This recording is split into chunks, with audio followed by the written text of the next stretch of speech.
So we have already discuss the first two slots. उन दोनों slot में difference ये था कि पहला स्लॉट में आरसी जो थी वो स्ट्रेट फॉरवर्ड थी, उसमें कोई कॉम्प्लिकेशन नहीं थे, क्वेश्चन भी ऑप्शन भी कंफ्यूजिंग नहीं थे, मोर और less. But we found that in the second slot there were couple of 3-4 question ऐसे थे जो कि इधर वे जा सकते थे, और एक पैसेज थोड़ा सा उसमें ज्यादा चैलेंजेस का, भले ही छोटा था, वो हिस्ट्री या फैक्ट्स वाला। Let's look eight slot number 3। इसमें क्या है, बिकॉज स्लॉट नंबर 3 का एक और था जिन्होंने भी दिया है या नहीं दिया, जिन्हें पता है कि इसमें से नंबर कटे थे, तो I also gave this and then 3 marks were deducted. तो they considered it to be easier than the other ones. Whether it was really so or not, let us examine. So first passage के ऊपर जाते हैं। uh, अब ये एक book है। अमिताभ घोष एक राइटर है, इंडियन ओरिजिन का राइटर है, और बहुत ही प्रोलिफिक राइटर है। That means he keeps writing lot many books. In fact इसका रेफरेंस राइटिंग ओशन वर्ल्ड्स में भी मिला हुआ आपको। जो हमने फर्स्ट कैट 23 का जो फर्स्ट प्लॉट था, उसमें एक राइटिंग ओशन वर्ल्ड्स करके एक पैसेज था। उसमें उन्होंने 4-5 राइटर्स के बारे में बताया जिन्होंने इंडियन ओशन वर्ल्ड को जो अपने नॉवेल्स के थ्रू शेप किया या जो भी एक परसेप्शन चेंज किया था, तो उसमें अमिताभ घोष का भी नाम था, अगर आपको याद हो तो। सो ये नटमेग्स कर्स ये उसी की बुक है जिसका ये रिव्यू है।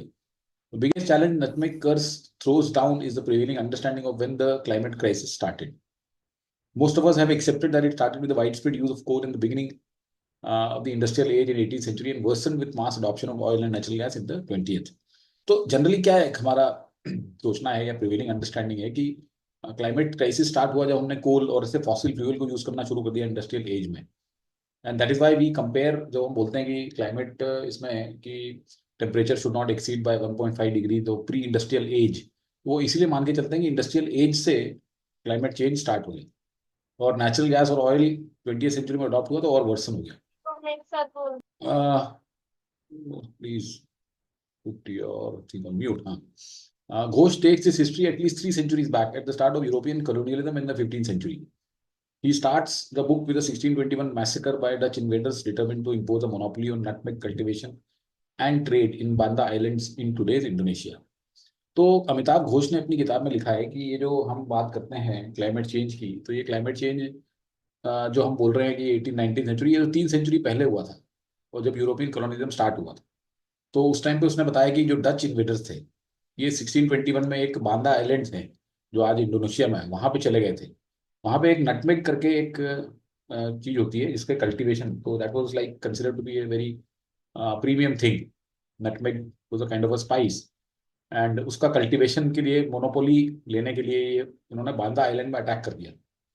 Not only do the Dutch systematically depopulate the island through genocide, they also try their best to bring nutmeg cultivation into plantation mode.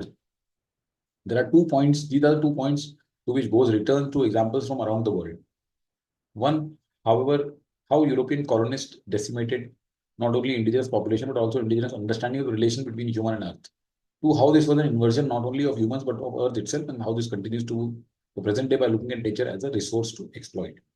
तो ये कह रहा है कि देखिए ये जो डच ने ना कि सिर्फ उनको जेनोसाइड के थ्रू डीपॉपुलेट कर दिया, मतलब जो भी नेटिव पॉपुलेशन थी उसको मार डाला, बल्कि नटमेग कल्टीवेशन को प्लांटेशन मोड में डालने लगे।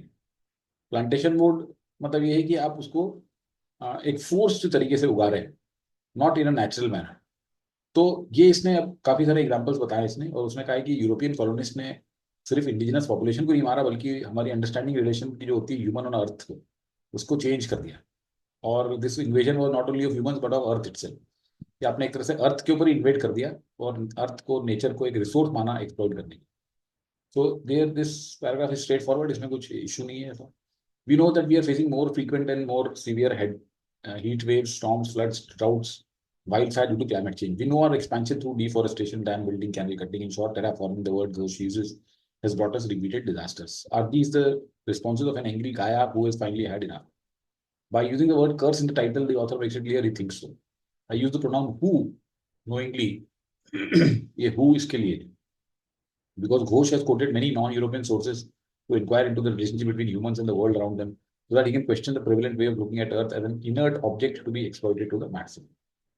तो ये कह रहा है कि देखिए हम जो है, हमें इतने सारे ट्रबल्स ये जो हम फेस कर रहे हैं क्लाइमेट चेंज के कारण, और इससे हमें रिपीटेड डिजास्टर मिले हैं। क्या ये रिस्पॉन्स है एंग्री गाया? गाया is basically the earth, who has finally had enough, बोल रहा है ये मैंने हु क्यों लिखा है, विच क्यों नहीं लिखा है इसमें, राइट। विच अगर लिखते तो ये एक इनर्ट ऑब्जेक्ट हो जाता, नॉन लिविंग थिंग हो जाता, लेकिन इसने इसको हु लिखा है, तो इसका मतलब कि वो ये बताना चाह रहा है कि ये एक लिविंग बीइंग है, क्योंकि जो नॉन यूरोपियन सोर्सेज होते हैं वो कहते हैं कि रिलेशनशिप और के जो ह्यूमन और वर्ल्ड के बीच में है, तो उसमें earth is not an inert object, earth is, जैसे हम बोलते हैं ना कि धरती माँ, सी जैसे नॉन यूरोपियन जो है, right, India is also non European, right, where we consider earth as mother, right, mother earth, we say धरती माँ है ये, तो हम उसको as a living being consider करते हैं, and we don't want to exploit it the way Europeans have exploited. तो नॉन यूरोपियंस की जो एक रिलेशनशिप है between humans and the world and nature is very different, okay, and that is what he has question here, कि आप earth को एक inert object मानते हो to be exploited to maximum, तो if you he is mention who to show that this is a living being. As Ghos's text, notes, and bibliography show once more, none of this is new. There have always been challenges to the way European colonists have looked at other civilizations and at Earth. It is just that invaders and their myriad backers in the field of economics, politics, and all of these have dominated global intellectual discourse. तो अब घोष कह रहा है कि देखिए ये सब कोई नई बातें नहीं, यूरोपियन कॉलोनिस्ट जिस तरीके से सिविलाइजेशन और अर्थ को देखते हैं उसको चैलेंजेस लोग कब से देते हुए आए हैं, लेकिन सिर्फ प्रॉब्लम यह है कि जो भी ये लोग इन्वेडर्स हैं और इनके जो बैकर्स हैं वो हर फील्ड में इतने फैले हुए हैं कि उन्होंने ही ग्लोबल इंटेलेक्चुअल डिस्कोर्स को शेप दिया है, तो इसलिए ये इंटेलेक्चुअल ग्लोबल डिस्कोर्स में ये बातें आई ही नहीं, राइट। ये जो बातें हैं ये ऐसा नहीं कि नई है, कि earth is like animate thing and all of that, but just because कि ये सब लोग और इनके जो बैकर्स हैं जो इनको सपोर्ट करते हैं वो सब इस फील्ड में इतने छाए हुए हैं कि इन्होंने ग्लोबल इंटेलेक्चुअल डिस्कोर्स को इस तरह से शेप कर दिया। There are other points of view that we can hear today if we listen hard enough. Those observing global climate negotiations know about the Latin American way of looking at Earth as Panchmama, Pachamama, Earth Mother. तो ये India भी वही है, India mother earth देखता है। They also know that how such a framing is just provided lip service and ignored in substantive portion of negotiation. लेकिन ये है कि इसको सिर्फ एक लिप सर्विस दी जाती है। In Nutmeg's curse, Ghosh explains why. He shows the extent of the vested interest in the oil economy, not only for oil exporting countries but also superpower like US that controls oil drilling, oil price and oil movement of the world. तो ये जो अर्थ को हम इस तरह से अर्थ मामा जैसे देखते हैं ये सिर्फ बोलने के लिए ही है, ऐसा क्यों है? क्योंकि जो वेस्टेड इंटरेस्ट है ऑयल इकोनॉमी में यूएस को लेके वो इन चीज को कंट्रोल करते हैं। Many of us know power utilities are sabotaging decentralized solar power generation today because it hits their revenues and control, and how the other points of view are often drowned out. और उसका example एक और दिया है इसने कि जो decentralise solar power generation होती है इसको सैबोटाइज कर दिया जाता है क्योंकि इससे पावर कंपनीज के रेवेन्यूज और कंट्रोल हिट होगा। इसी तरह से दूसरे भी जो पॉइंट ऑफ व्यू हैं वो ड्राउन आउट कर दिए जाते हैं। मतलब ये बताने की कोशिश कर रहा है कि कोई भी अगर एक कम्युनिटी है, कोई सोसाइटी है, कोई कंट्री है जो कि इस तरह की चीजें मेन स्ट्रीम में लाना चाहता है तो उसको दबा दिया जाता है because the vested interest in oil and all these things resources are so much कि बाकी के जो चीजें हैं वो दबा दी जाती हैं। So this passage talks about how Nutmeg's curse goes back and explores that the climate change was basically started by colonialism, and colonialism not only resulted in genocide but also in how they looked at the earth as a resource that was meant to be exploited. And इस तरह से author ने अपना point of view present किया। Any query और doubt in the passage? Let's go to the questions. On the basis of information, which one is not a reason for the failure of policies seeking to address climate change? The greed of organizations benefiting from non-renewable energy resources. ये तो reason है, this is a reason. उन्होंने कहा है ना and में कि solar power को तो उन्होंने हटा दिया, दबा दिया, क्योंकि ये जो ऑर्गेनाइजेशंस हैं they are driven by the greed. So this is the reason. The marginalized status of non-European ways of looking at nature and the environment. Marginalized status means कि ये बहुत ही माइनॉरिटी है, जो non European ways of living है, looking at nature and environment है, तो ये कई जगह इन्होंने दिया हुआ है यहाँ पे, राइट। इन्होंने यहाँ पे दिया हुआ, there challenges to the way European colonist looked at other civilisations, क्योंकि जो डिस्कोर्स को डोमिनेट करते हैं वो इन्हीं के लोग, तो नॉन यूरोपियन जो वेज हैं उनको marginalized status मिला हुआ है, that means they are not in the mainstream, they are not the majority, and therefore this is a reason for failure of policies, so this is also not the answer, right? The decentralized characteristic of renewable energy resources like power, solar power. देखो ये decentralize characteristic, ये उसको not, this is not reason for failure of policies, right? Decentralized characteristic है, but this has not resulted in failure of policies, right? This is मतलब ये इससे relate नहीं कर सकते। ये एक इन्होंने just they wanted to check whether you are simply matching whatever is written there with the option. तो अगर आप सिर्फ ऑप्शन को रिटर्न से मैच करने जाओगे तो आप शायद ये मार्क कर दो, okay, but this is not the answer. Global dominance of oil economies and international politics build around it, yes, dominance of oil economies की बात हुई, तो this is a reason, right? So correct answer is C here, this is not a reason. How many of you got it correct?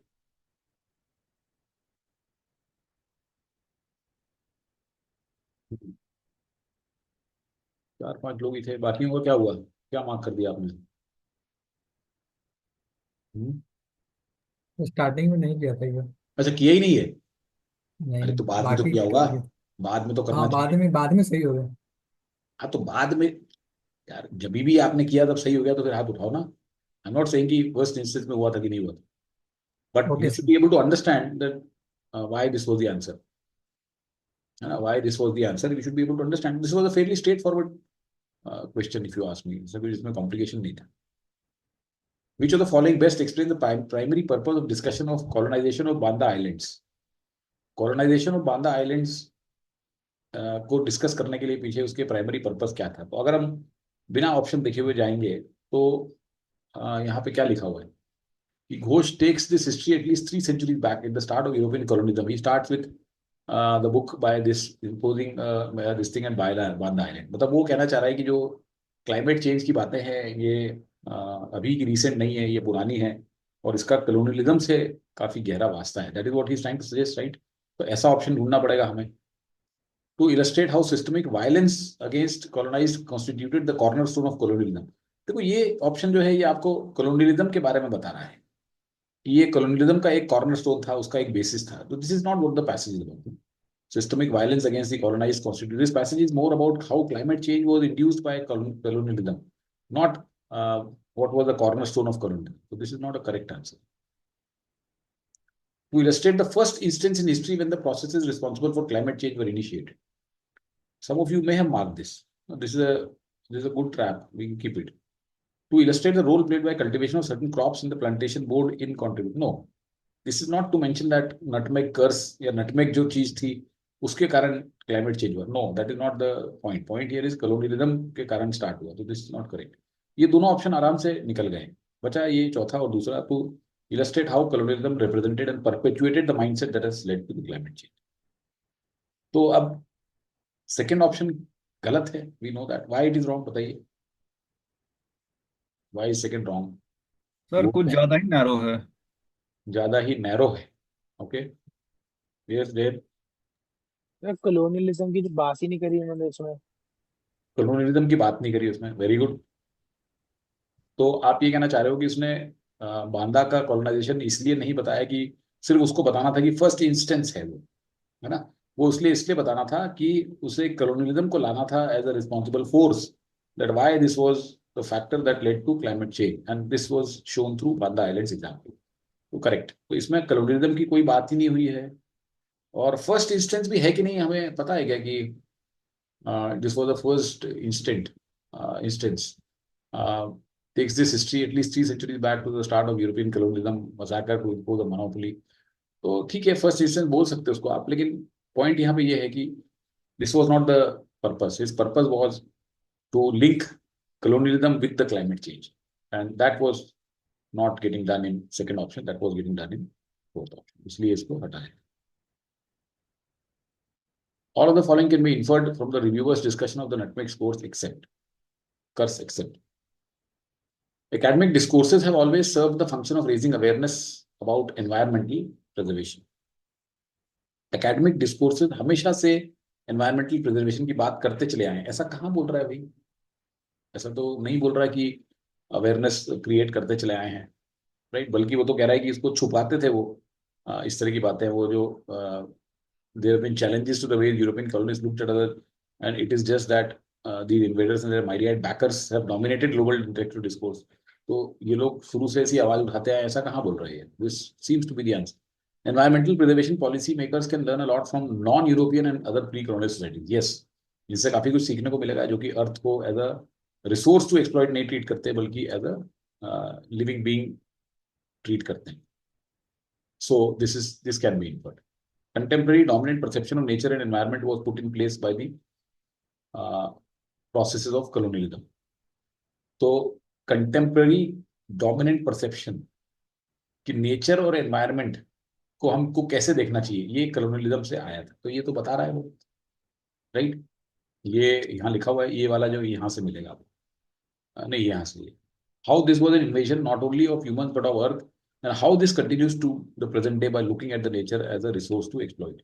तो ये European colonist जो हैं, right, ये हमारा नेचर और एनवायरनमेंट का जो डोमिनेंट परसेप्शन है कि it is a resource to be exploited, that was put in place by a process of colonialism, right? So that this answer can be understood from these basically two lines. जिसमें first line is about European colonists decimated, ये तो ठीक है, लेकिन also indigenous understanding जो है ये भी change हो गई, और present day of looking at nature as resource to exploit, this kind of dominant view was propagated by European colonists, right? So definitely we can infer this. The history of climate change is deeply intertwined with the history of colonialism. Yes, this is what the passage is all about, and therefore this also can be inferred. Correct answer is 1 here. Academic discourses have always served to the function of raising awareness. No. Agreed? कितनों ने सही किया?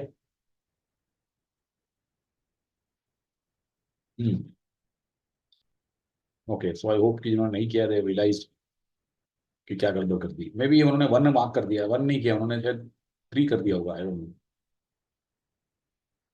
देखो अगर समझ नहीं आया तो you can ask तो this 3 question. मार्क कर दिया था. 3 मार्क कर दिया था. मतलब मैं अभी आपने बताया ना कंटेम्परेरी डोमिनेंट परसेप्शन, ये बिल्कुल लास्ट लाइन से आया है. मैं उस टाइम इतना मतलब कंटेम्पररी मैंने इसका डोमिनेंट, कंटेम्पररी डोमिनेंट परसेप्शन मतलब ये है कि हम जो आज की तारीख में नेचर को जो समझते हैं कि nature is a resource to be exploited, ये कलोनियलिज्म की प्रोसेस से आया है ना. तो ये आपको यहाँ ही पे मिलेगा, जो ये मैंने बताया ना आपको, इसका यहाँ से समझ में आना चाहिए. Which of the following, if true, would make the reviewer's choice of the pronoun who for Gaia inappropriate? तो जो गाया के लिए उसने हु यूज किया है, क्यों यूज किया है? क्योंकि वो बताना चाह रहा है कि गाया is earth, is a living being, right. Living being के लिए हु यूज करते हैं. तो इसको वीकन करना है, इनअप्रोप्रिएट बनाना है. That means if you show a statement that shows that no, this is not really a living being, but this is really a non-living thing only, तो ये बेसिकली आंसर सही हो जाएगा. तो ऐसा आंसर ढूंढना पड़ेगा. Modern western science discovers new evidence for the earth being an inanimate object. अब कुछ लोग इसको मार्क कर सकते हैं, लेकिन प्रॉब्लम इसमें ये है कि ये मॉडर्न वेस्टर्न साइंस है. वेस्टर्न साइंस के लोग तो पहले से ही कहते चले आ रहे हैं कि अर्थ इनएनिमेट ऑब्जेक्ट है. तो why would we listen to the western modern western science? Ghosh's book had a different title the Netflix revenge. इससे क्या फर्क पड़ जाएगा?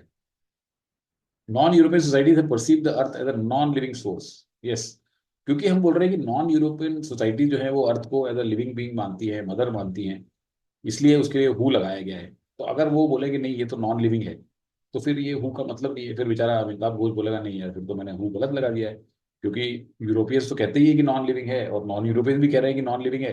Therefore this who is inappropriate for this, and therefore C becomes a correct answer.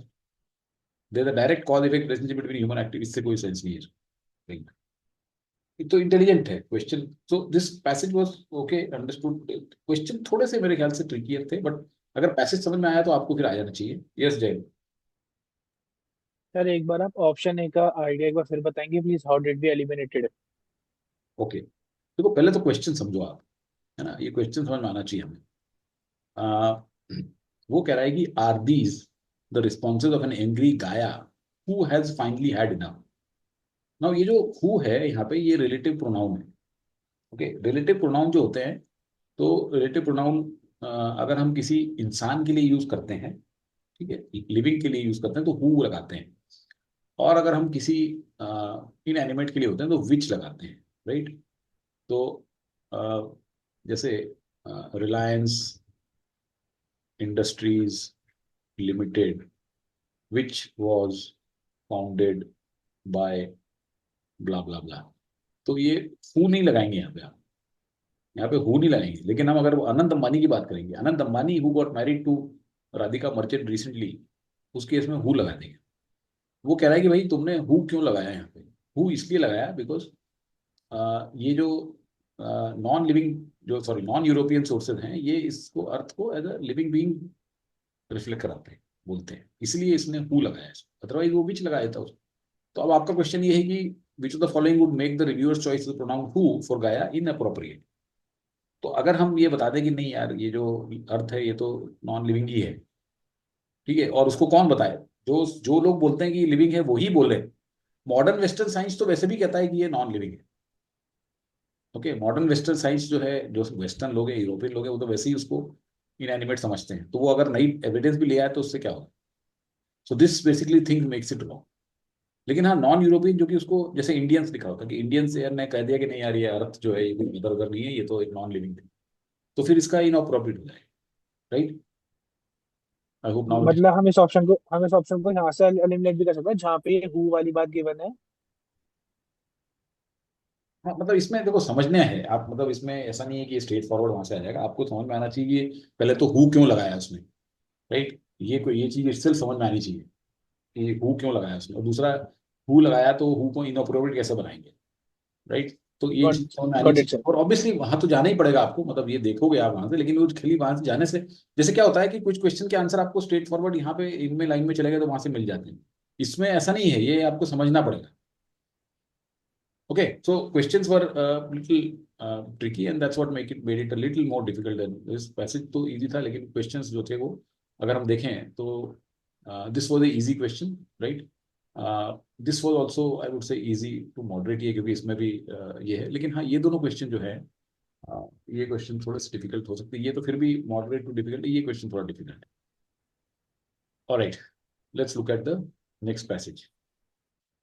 Steven Pinker की नई book आ गई, rationality what is it, why it seems scarce, why it matters, offers a pragmatic dose of measured optimism, presenting rationality as a fragile but achievable ideal in personal and civic life. Pinker's ambition to eliminate such a crucial topic offers a welcome prospect return to sanity.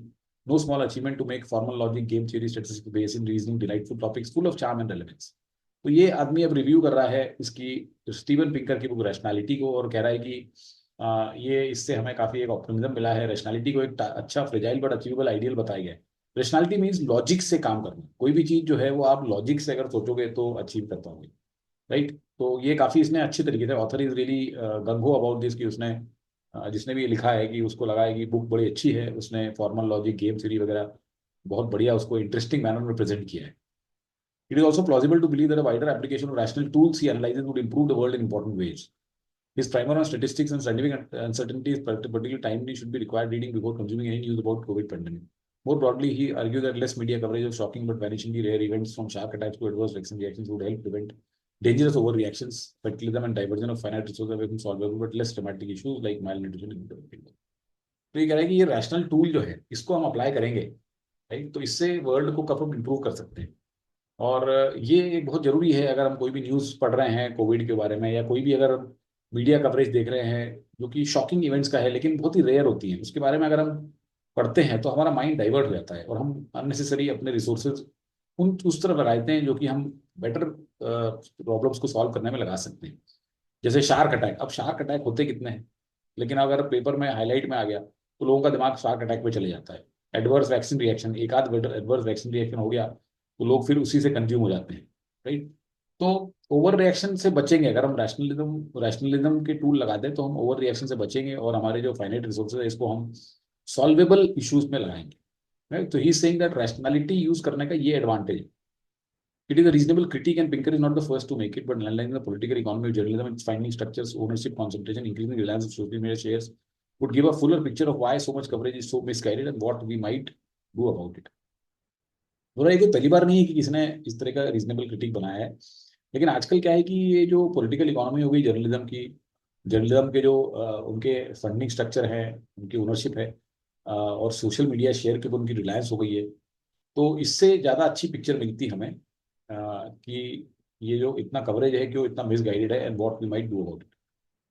मतलब ये कह रहा है कि ये पहली बार नहीं है कि किसी ने ये बताया है कि इस तरह की चीजें नहीं हमें ध्यान में रखनी चाहिए या इग्नोर करना चाहिए, लेकिन उसको ये भी बताना चाहिए कि ये जर्नलिज्म की आजकल एक तरह से रिक्वायरमेंट हो गई है कि सोशल मीडिया के जमाने में आप जितना सेंसेशन क्रिएट करोगे इस तरह की कवरेज करके, उसी से अ, उसी के कारण ये होता है, तो इससे लोगों को और अच्छी पिक्चर मिल जाती है।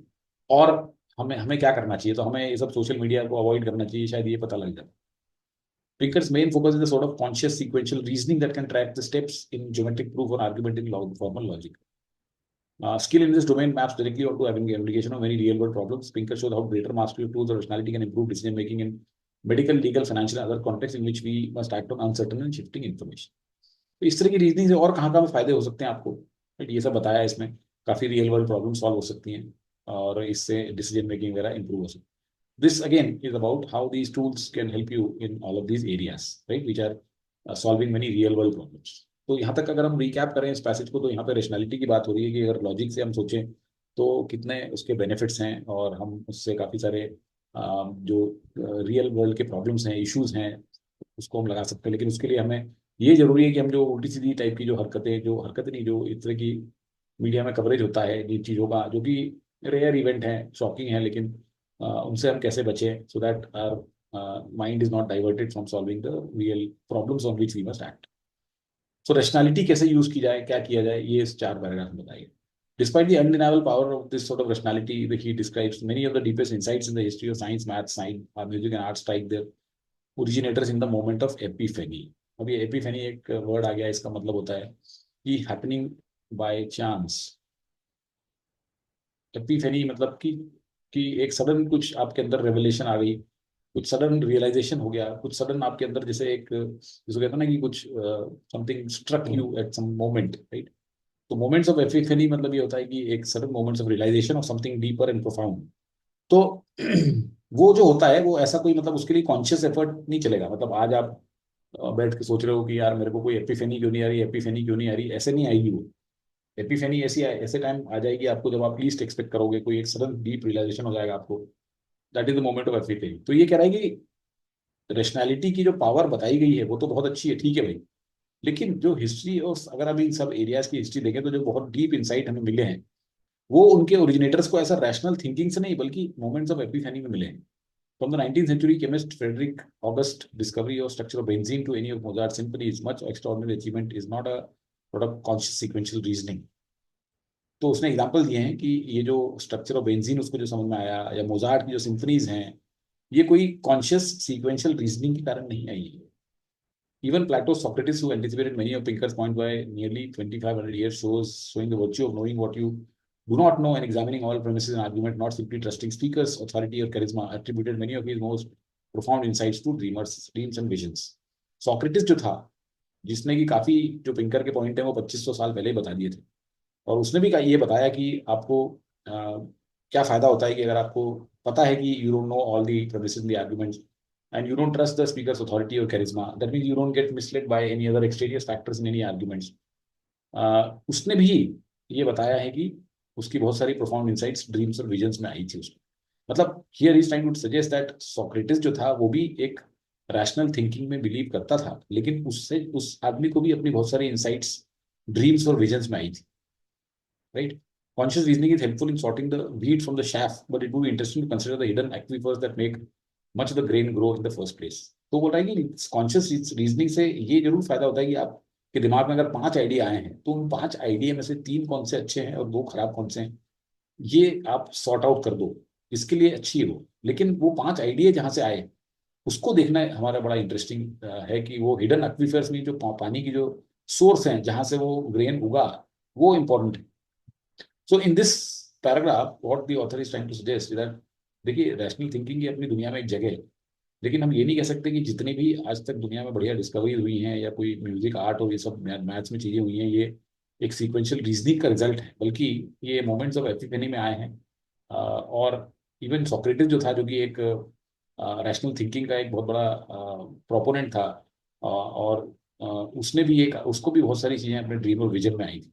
तो कॉन्शियस रीजनिंग में आप ये जरूर कर सकते हो कि उससे आप सॉर्ट आउट कर सकते हो कि 5 आइडिया में से कौन से 3 अच्छे हैं, कौन से 2 खराब हैं, लेकिन वो आइडिया आए कहाँ से, ये बहुत इंपॉर्टेंट है कंसिडर करना। The role of moral and ethical education in promoting rational behaviour is also under explore. तो मतलब थोड़े से इसमें अब ये उसके वीकर पॉइंट भी बता रहा है कि जो रैशनल बिहेवियर अगर किसी को एग्जिबिट करना है, उसके लिए मॉरल और एथिकल एजुकेशन होनी चाहिए, वो भी अंडर एक्सप्लोर्ड है। Pinker recognises that rationality is not just a cognitive virtue but a moral one. वो रिकॉग्नाइज तो करता है कि रैशनैलिटी सिर्फ एक थिंकिंग कॉग्निटिव वर्च्यू नहीं बट मॉरल है। But this profoundly important point once subtly explored by ancient Greek philosophers like Plato and Aristotle doesn't really get developed। लेकिन उसको डेवलप नहीं किया उस पॉइंट को। इस पॉइंट को ग्रीक फिलोसफर्स ने बहुत डिटेल में एक्सप्लोर किया था। This is a shame since possessing the rights of the moral character is arguably a precondition for using rationality in beneficial ways। Author के हिसाब से हाँ, ये एक इसमें अच्छी बात नहीं है। he would have liked Pinker to have dwelt much more on this particular aspect because he says that this kind of moral character is a precondition for using rationality in beneficial ways। So this passage is again very interesting passage about rationality. What is the role that it plays in helping you solve the real world problems? But again, rationality has its own limitation in the sense that not all great achievements of mankind can be said to be the products of conscious reasoning। In fact, there are so many examples of all of these things happening in moments of epiphany and in visions and dreams।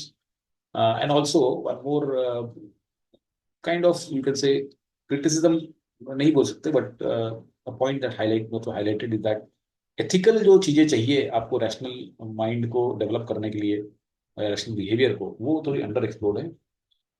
पुराने जमाने के Greek philosophers ने काफी detail में उनको explore किया था, लेकिन नहीं, डिटेल वेरी सटली एक्सप्लोर किया था, लेकिन पिंकर ने उनको डेवलप नहीं किया है। ये थोड़ी सी एक कमी है, क्योंकि मॉरल कैरेक्टर एक बहुत बड़ा प्री कंडीशन है रैशनैलिटी को यूज करने। So interesting passage, let's look at the questions. इसमें से कोई ऐसा है पॉइंट जो आपको समझ नहीं आया?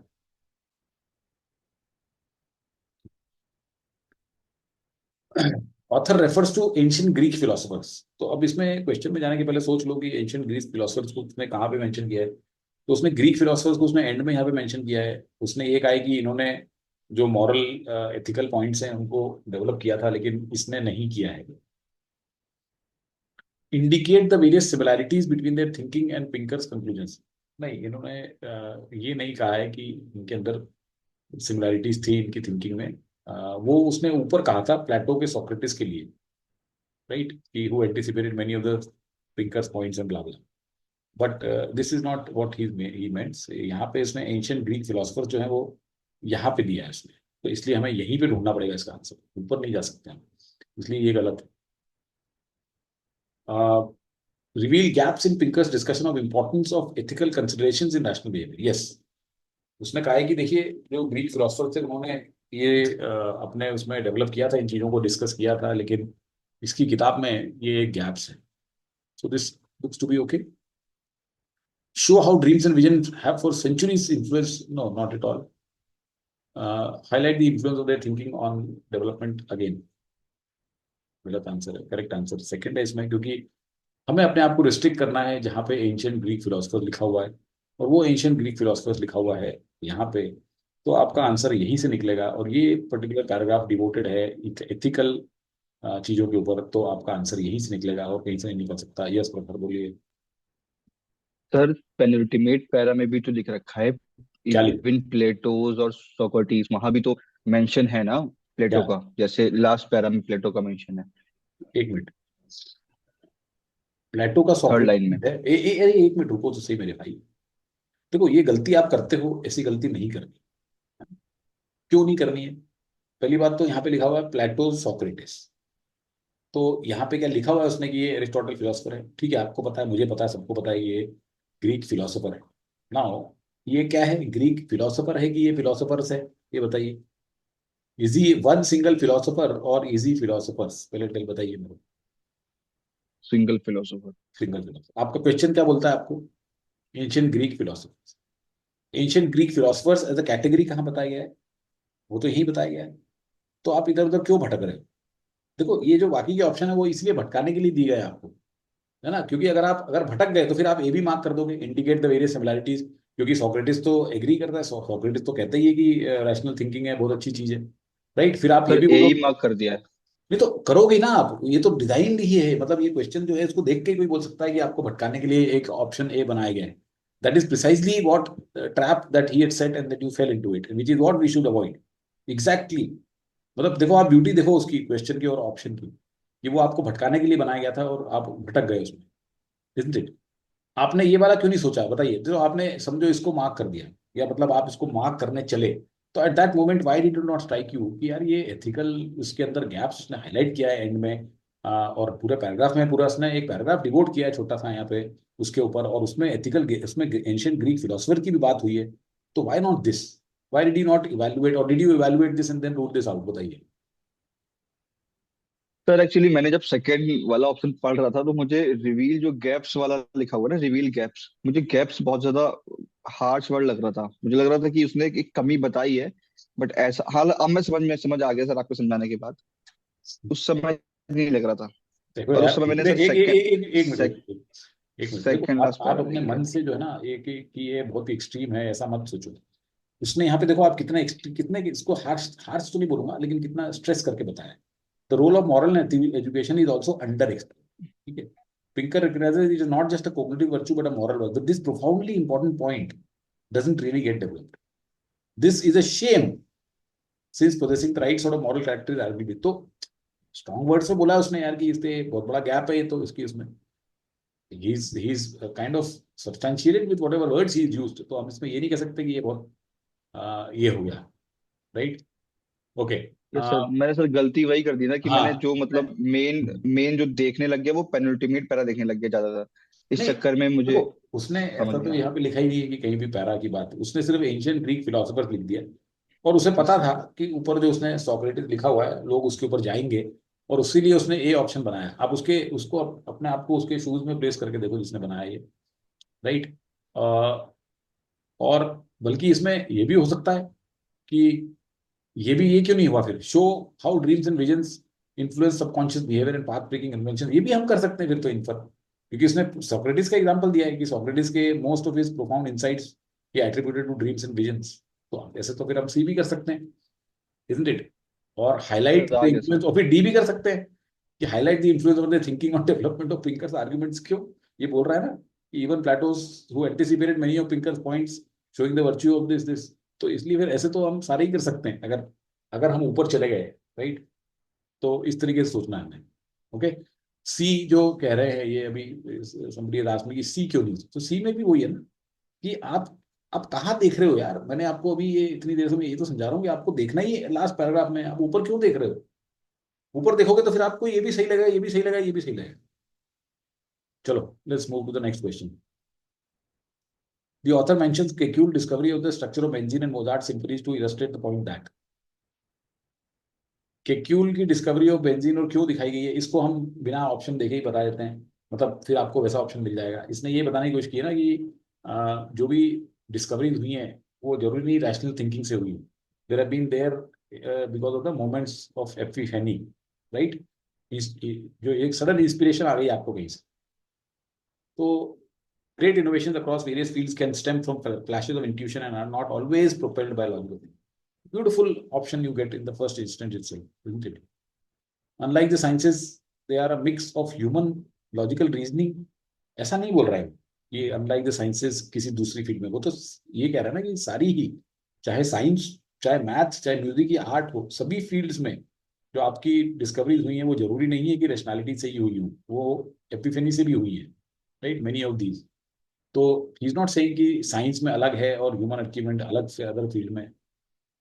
Pinker's conscious conclusions on sequential reasoning are belied by European achievements which were more rooted, ऐसा तो कुछ नहीं है यार बिलाइड, और इस तो बहुत स्ट्रॉन्ग लैंग्वेज यूज कर रहा है, ऐसा कुछ नहीं बोल रहा है वो कि बिलाइड, ठीक है। It is not just creative art but also scientific fields that have benefited, ऐसा ये नहीं बताने की कोशिश कर रहा है कि क्रिएटिव आर्ट्स में नहीं इसमें भी हो सकती है, ऐसा कुछ नहीं, nothing like that. Correct answer was यही है। इसमें क्या डाउट है बताइए, कितनों को सही हुआ कितनों को गलत हुआ। ये सही हो गया सर। सही हो गया, चलो ये सही था sir. Good. According to the author, for Pinker as well as Greek, ancient Greek philosophers, rational thinking involves all of the following except The belief that the ability to reason logically encompasses an ethical and moral dimension. Yes, ये है कि नहीं? अब कोई कह सकता है यार वहां तो आप कह रहे हो कि गैप है, तो फिर यहाँ पे आप इसको कैसे जस्टिफाई कर रहे हो? मैं इसको ऐसे जस्टिफाई कर रहा हूँ कि पिंकर ने ये नहीं कहा कि इसके अंदर एथिकल मॉरल डायमेंशन नहीं होता है। पिंकर ने एक्सेप्ट किया है इस चीज को, right? Pinker recognized that rationality is not just a cognitive virtue but a moral one, but उसने उस पॉइंट को डेवलप नहीं किया यहाँ पे, ये प्रॉब्लम है। तो इसका मतलब ये नहीं है कि this fellow Pinker does not believe in the ability to reason encompasses an ethical and moral dimension. अब आई होप आप समझ रहे हो इस बात को, और इसलिए A is not the answer. An awareness of underlying assumptions in an argument and gaps in one's own knowledge. Yes, ये तो बहुत दोनों के दोनों रैशनल थिंकिंग में मानते हैं कि अंडरलाइंग assumptions हमें पता होना चाहिए, गैप इन वंस नॉलेज पता होनी चाहिए। देखो अब यहाँ पे again, now you will tell me कि अभी आप एंशिएंट ग्रीक फिलोसफर, तो अब आप ऊपर आ जाओगे, तो अब मैं ऊपर आ जाऊंगा, बिल्कुल आ जाऊंगा, क्योंकि यहाँ पे ऑप्शन ही उस तरह के दिए हुए हैं। यहाँ पे ये कह रहा है ना कि अपने all premises and arguments not simply trusting speakers authority, बल्कि सब कुछ अपने ये होना चाहिए, राइट? कि showing the virtue of knowing what you do not know, right? तो awareness of underlying assumptions and gap in one's knowledge, this is given. Primacy of conscious sequential reasoning as the basis for several human achievements. तो क्या ये लोग मानते हैं दोनों कि conscious sequential reasoning is much more important for human achievements than rational thinking, than moments of epiphany or something? कि जो कॉन्शियस सीक्वेंशियल रीजनिंग है, इसी के कारण मोस्टली ह्यूमन अचीवमेंट्स हुए हैं। क्या एंशिएंट ग्रीक फिलोसफर्स इसको मानते हैं? इस बात को दोनों नहीं मानते हैं, राइट? क्योंकि वो कह ही रहा है कि attributed many of his profound insights to dreams and visions, right? तो इस चीज पे बेसिकली ये गलत है कि ये प्राइमेसी मीन्स कि मोस्टली जो आपके अचीवमेंट्स हैं वो कॉन्शियस सीक्वेंशियल रीजनिंग का रिजल्ट है। क्या ये बात ये दोनों मान रहे हैं? नहीं मान रहे हैं। मतलब पिंकर भले ही मान रहा हो, लेकिन एंशिएंट ग्रीक फिलोसफर इस बात को नहीं मान रहे। Do we agree?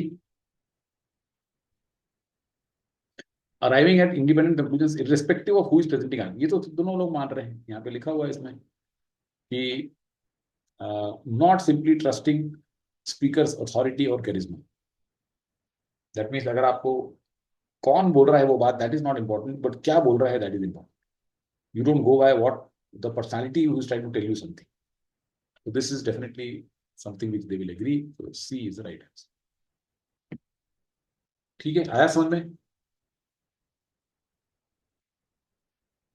चुप बैठे हैं, लग रहा है नहीं आया। सर आ गया, गलत हो आ गया गया? लेकिन आ गया। अब आ गया समझ में? हम्म।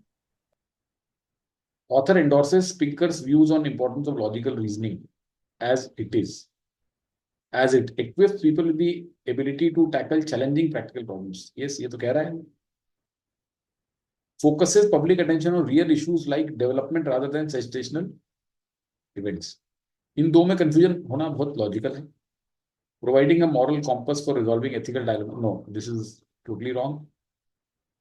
Helping people gain, ये तो बिल्कुल ही हटा दो इसको। तो अब इन दोनों में से कौन सा वाला लिया जाए और क्यों? सही है।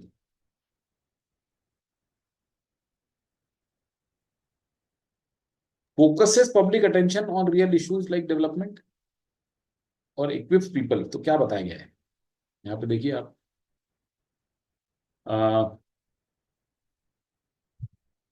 skills in this domain maps directly to navigation of many real world problems. A greater mastery can improve decision making in all of these. तो पब्लिक अटेंशन उस तरफ शिफ्ट हो जाए, ऐसा नहीं बोल रहा है, राइट? और दूसरा ये भी यहाँ पे भी बोल रहा है वो कि आपको रियल वर्ल्ड की problems dangerous diversion of finite resources from solvable but less dramatic issues like malnutrition. Development की बात कहीं नहीं हुई है वहाँ पे, राइट? उसने अगर आप इस क्वेश्चन में यहाँ पे देखोगे तो डेवलपमेंट की बात नहीं हुई, तो ये इसको गलत करार दो और one is the right answer, right? One is the right answer. It equips people with the ability, वो आपको यहाँ पे से मिल जाएगा इसमें। ग्रेटर मास्टरी ऑफ टूल्स और rationality can improve decision making in all of this. Also skills in this directly maps onto navigation of real world problems. So that makes your option number 1. Correct answer. Agreed? Yes प्रखर, बोलिए। Yes, sir. Sir इसमें तो पहला option और दूसरे option में हम्म, confusion हो सकता है, लेकिन सर मैंने इसको सेकंड वाले को ऐसे एलिमिनेट कर दिया था हम्म, कि जो उसका पिंकर का जो मेन पॉइंट था हम्म, वो यही था ना कि लोगों को जो चैलेंजिंग प्रॉब्लम्स होती है, आर्गुमेंट होता है, तो उसमें मतलब अगर लॉजिकल थिंकिंग रखेगा वो तो सही से आ जाएगा करेक्ट। आंसर में। लेकिन और जब भी दूसरा वाला जो बोल रहा है ऑप्शन, वो ये कह रहा है कि एक तरीके से एग्जाम्पल दिया बाद में उसने, नहीं जब माल नहीं न्यूट्रिशन नहीं वाला नहीं दिया है। नहीं नहीं नहीं, इसमें प्रॉब्लम है, इसमें ये भी प्रॉब्लम है। उसने ये नहीं कहा है कि रियल इशू डेवलपमेंट है। उसने ये कहाँ बोला है कि रियल इशू जो है वो डेवलपमेंट है? उसने ये मेल न्यूट्रिशन दिया। उसने ये कहा है कि भाई माल न्यूट्रिशन है, ठीक है, और इन सब फील्ड में आपकी कॉन्टेक्स्ट में आपको स्किल्स मिलेगी आपको। दूसरा, मतलब उसने ये नहीं कहा है कि आपकी पब्लिक जो है वो इधर डेवलपमेंट वगैरह की तरफ ध्यान देने लगे और इन चीजों में छोड़ दे, तो इससे भी आप इसको एलिमिनेट कर सकते हैं। ठीक है, okay, let's go to next passage. 2006 में मेट जो है मेट्रोपॉलिटन आर्ट म्यूजियम यूएस में, उन्होंने एक यूफोनियस क्रेटर है masterpiece Greek that had been the museum's in 72। In 2007, the Getty agreed to return 40 objects to Italy, including a marble Aphrodite, in the midst of looting scandals. And in December, Sotheby's and a private owner agreed to return an ancient Mare statue of a warrior pulled from auction 2 years before the war. तो इस particular paragraph बताया कि किस तरीके से अलग अलग museums जो हैं वो बड़े बड़े मास्टरपीसेस रिटर्न कर रहे हैं उनकी ओरिजिनल कंट्रीज को। तो जो लूटे हुए हैं इन्होंने, वो अब ये धीरे धीरे वापस कर रहे हैं। Cultural property or patrimony laws limit the transfer of cultural property outside the source country's territory, including outright export prohibitions and natural ownership laws. Most art historians, archaeologists, museum officials, and policymakers portray cultural property laws in general as invaluable tools for counteracting the ugly legacy of Western cultural imperialism. तो cultural property और पैट्रीमोनी के कुछ laws हैं, तो अब ये आ गए हैं जिसमें कि कोई कल्चरल प्रॉपर्टी जो सोर्स कंट्री है, सपोज यहाँ पे कोई इन्होंने डिस्कवर किया, उसको वहां से बाहर नहीं बेच सकते आप। ठीक है, एक्सपोर्ट प्रोहिबिशन हो गया और ओनरशिप, नेशनल ओनरशिप है आपकी। तो जो कई सारे हिस्टोरियंस हैं, आर्कियोलॉजिस्ट हैं, ये कहते हैं कि ये कल्चरल प्रॉपर्टी लॉज जो है बड़े अच्छे टूल हैं कि जो कि अगली legacy of western cultural imperialism को काउंटर करेंगे। तो हमें पता है कि जैसे इंडिया का कोहिनूर हीरा है और इंडिया की बहुत सारी जो दौलत है, इंडिया ही की नहीं, बहुत सारी अफ्रीकन कंट्रीज की भी और बहुत सारी दूसरी दूसरी कंट्रीज की लूट लाट के ले गए थे अंग्रेज लोग और दूसरे यूरोपियंस, और अपने अपने म्यूजियम में सजा दिया उसको। तो कल्चरल पैट्रीमोनी लॉज आ गए हैं कि इसके कारण आप अपने देश की जो धरोहर है वो वहीं पर रहेगी, वो बाहर नहीं जाएगी। तो इसको काफी हेल किया जा रहा है कि ये बड़ी अच्छी चीज है। During the late 19th and early 20th century, an era former Met director called the age of piracy, American and European art museums acquired antiquities by hook or by crook. From grave robbers, souvenir collectors, bounty from digs, ancient sites in impoverished but art-rich source countries. Patrimony laws were intended to protect future archaeological discoveries against Western imperialist designs. तो ये 19th और late 19th और early 20th century age of piracy थी। वहां पे America और European के जो आर्ट म्यूजियम्स थे, उन्होंने कैसे भी तो भी हुक और बाई क्रुक से इस तरह की एंटिक्विटीज जो है वो अक्वायर कर ली थी इन सब लोगों से। पैट्रीमनी लॉज जो बनाए गए वो फ्यूचर डिस्कवरीज को इन वेस्टर्न इंपीरियलिस्ट की डिजाइन से बचाने के लिए, ताकि ये बचे रहे। I surveyed 90 countries with one or more archaeological sites on UNESCO World Heritage Site list. My study shows that in most cases, the number of discovered site diminishes sharply after a country passes a cultural property law. There are 222 archaeological sites listed from those 90 countries. When you look into the history of the site, you see that all but 21 were discovered before the passage of cultural property rights. तो अब author ने कहा यार ये cultural property rights क्या अच्छी चीज है, लेट मी इवेलुएट। उसने एक यूनेस्को की वर्ल्ड हेरिटेज साइट लिस्ट की जो थी, जिसमें 90 कंट्रीज हैं जिनके अंदर एक या उससे ज्यादा आर्कियोलॉजिकल साइट है, वो उसने स्टडी करी और उसको पाया उसने कि जब एक कंट्री ने कल्चरल प्रॉपर्टी लॉ पास कर दिया उसके बाद में नई साइट्स डिस्कवर होना बंद हो गई। तो जब हम उसने 222 साइट देखी, उसमें से सिर्फ 21 ऐसी थी जो कि passage of cultural property laws के बाद आई। 201 were those that came before these passage of these laws. That means cultural property laws pass करने के बाद में लोगों का इंसेंटिव और मोटिवेशन खत्म हो गया कि वो कोई भी ऐसी डिस्कवरी करे, कोई भी ऐसी आर्कियोलॉजी में इन्वेस्ट करे, वो कुछ भी करे। Strict cultural patrimony laws are popular in most countries, but the downside may be that they reduce incentives for foreign governments, non-governmental organizations, and educational institutions to invest in overseas exploration because their efforts will not necessarily be rewarded by opportunities to hold, display, and study what is uncovered. तो अब ये बता रहा है कि दिक्कत क्या है इसमें, कि अगर आपने इस तरह के कल्चरल पैट्रिमोनी लॉ लेके आ गए, तो अब फॉरेन गवर्नमेंट आपकी कंट्री में आके क्यों आर्कियोलॉजी में इन्वेस्ट करेंगी, कोई नॉन गवर्नमेंटल ऑर्गेनाइजेशन क्यों आके करेगी, कोई एजुकेशन इंस्टीट्यूशन, सपोज करो कि नाइजीरिया जैसी कंट्री है, वहां पे उसने कहा यार मुझे एक साइट में एक्सप्लोर करना है, तो उस वहां क्यों आएंगे लोग, क्योंकि उनके पास में कोई अपॉर्चुनिटी नहीं है कि उस चीज को जो निकाले वहां उसको होल्ड करें, डिस्प्ले करें और स्टडी करें. Why would they do it? To the extent that source countries can fund their own archaeological projects, artifacts and sites may still be discovered. हाँ, अगर खुद ही फंड कर सकते हो तो मिल जाएगी. Survey has far-reaching implications. It suggests that source countries, particularly in developing world, should narrow their cultural property laws so that they can reap the benefits of new archaeological discoveries, which typically increase tourism and enhance cultural pride. This does not mean that this nation should abolish restrictions on foreign excavation and foreign claims to artefact. तो उसने कहा कि आपके जो cultural property laws हैं इसको थोड़ा सा ट्वीक करने की जरूरत है, थोड़ा नैरो करने की जरूरत है, ताकि आपके यहाँ पे आर्कियोलॉजिकल डिस्कवरी में इन्वेस्ट तो हो, क्योंकि अगर आर्कियोलॉजिकली कोई चीज निकलेगी तो वहाँ पे टूरिज्म डेवलप होगा. और हाँ, इसका ये मतलब नहीं है कि लोगों को, इन लोगों को अपने फॉरेन एक्सकवेशन के ऊपर रिस्ट्रिक्शन हटा दें और फॉरेन क्लेम के ऊपर हटा दें, लेकिन नैरो डाउन कर लो, मतलब आपको दोनों पर्पज मीट करो कि आपकी ऐसा नहीं हो कि आपके यहाँ पे इन्वेस्टमेंट ही होना बंद हो गया, तो फिर क्या करोगे आप ऐसे रूल्स का. China provides an interesting alternative approach for source nations eager for foreign archaeological investment.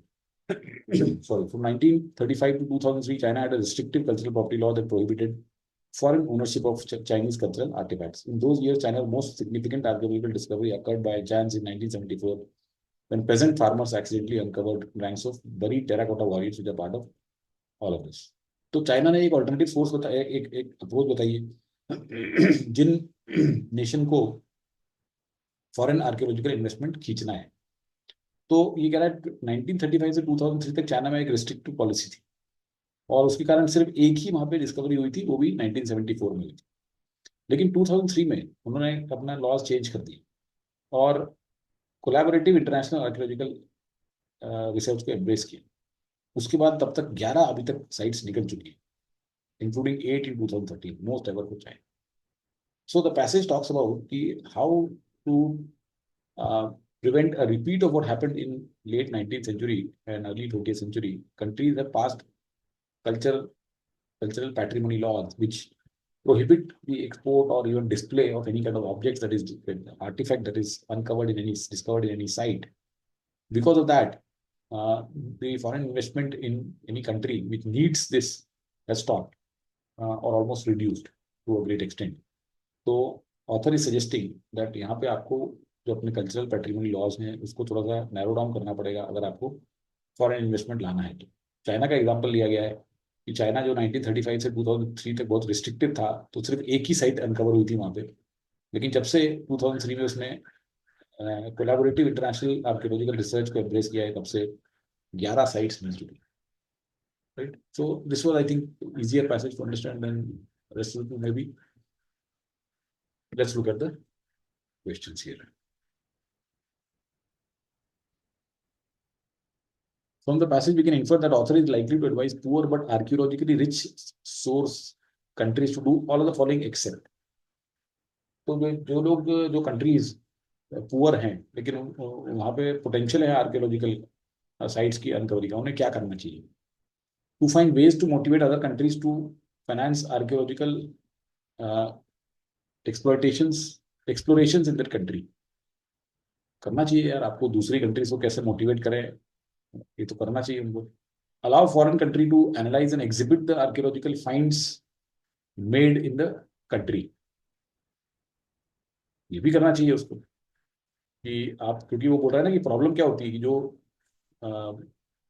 Foreign countries हैं वो इस डर से नहीं करती कि उनको एग्जिबिट नहीं करने दिया जाएगा, तो ये भी करने दो उनको. Adopt China strategy of dropping, yes, China का एग्जांपल दिया है उसने. Fund institute in other countries to undertake, ये कैसे फंड करेंगे, ये तो खुद ही गरीब है बेचारे.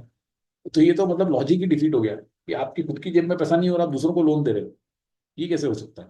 तो this totally defies any kind of logic, this particular option, and hence becomes the easy option to identify.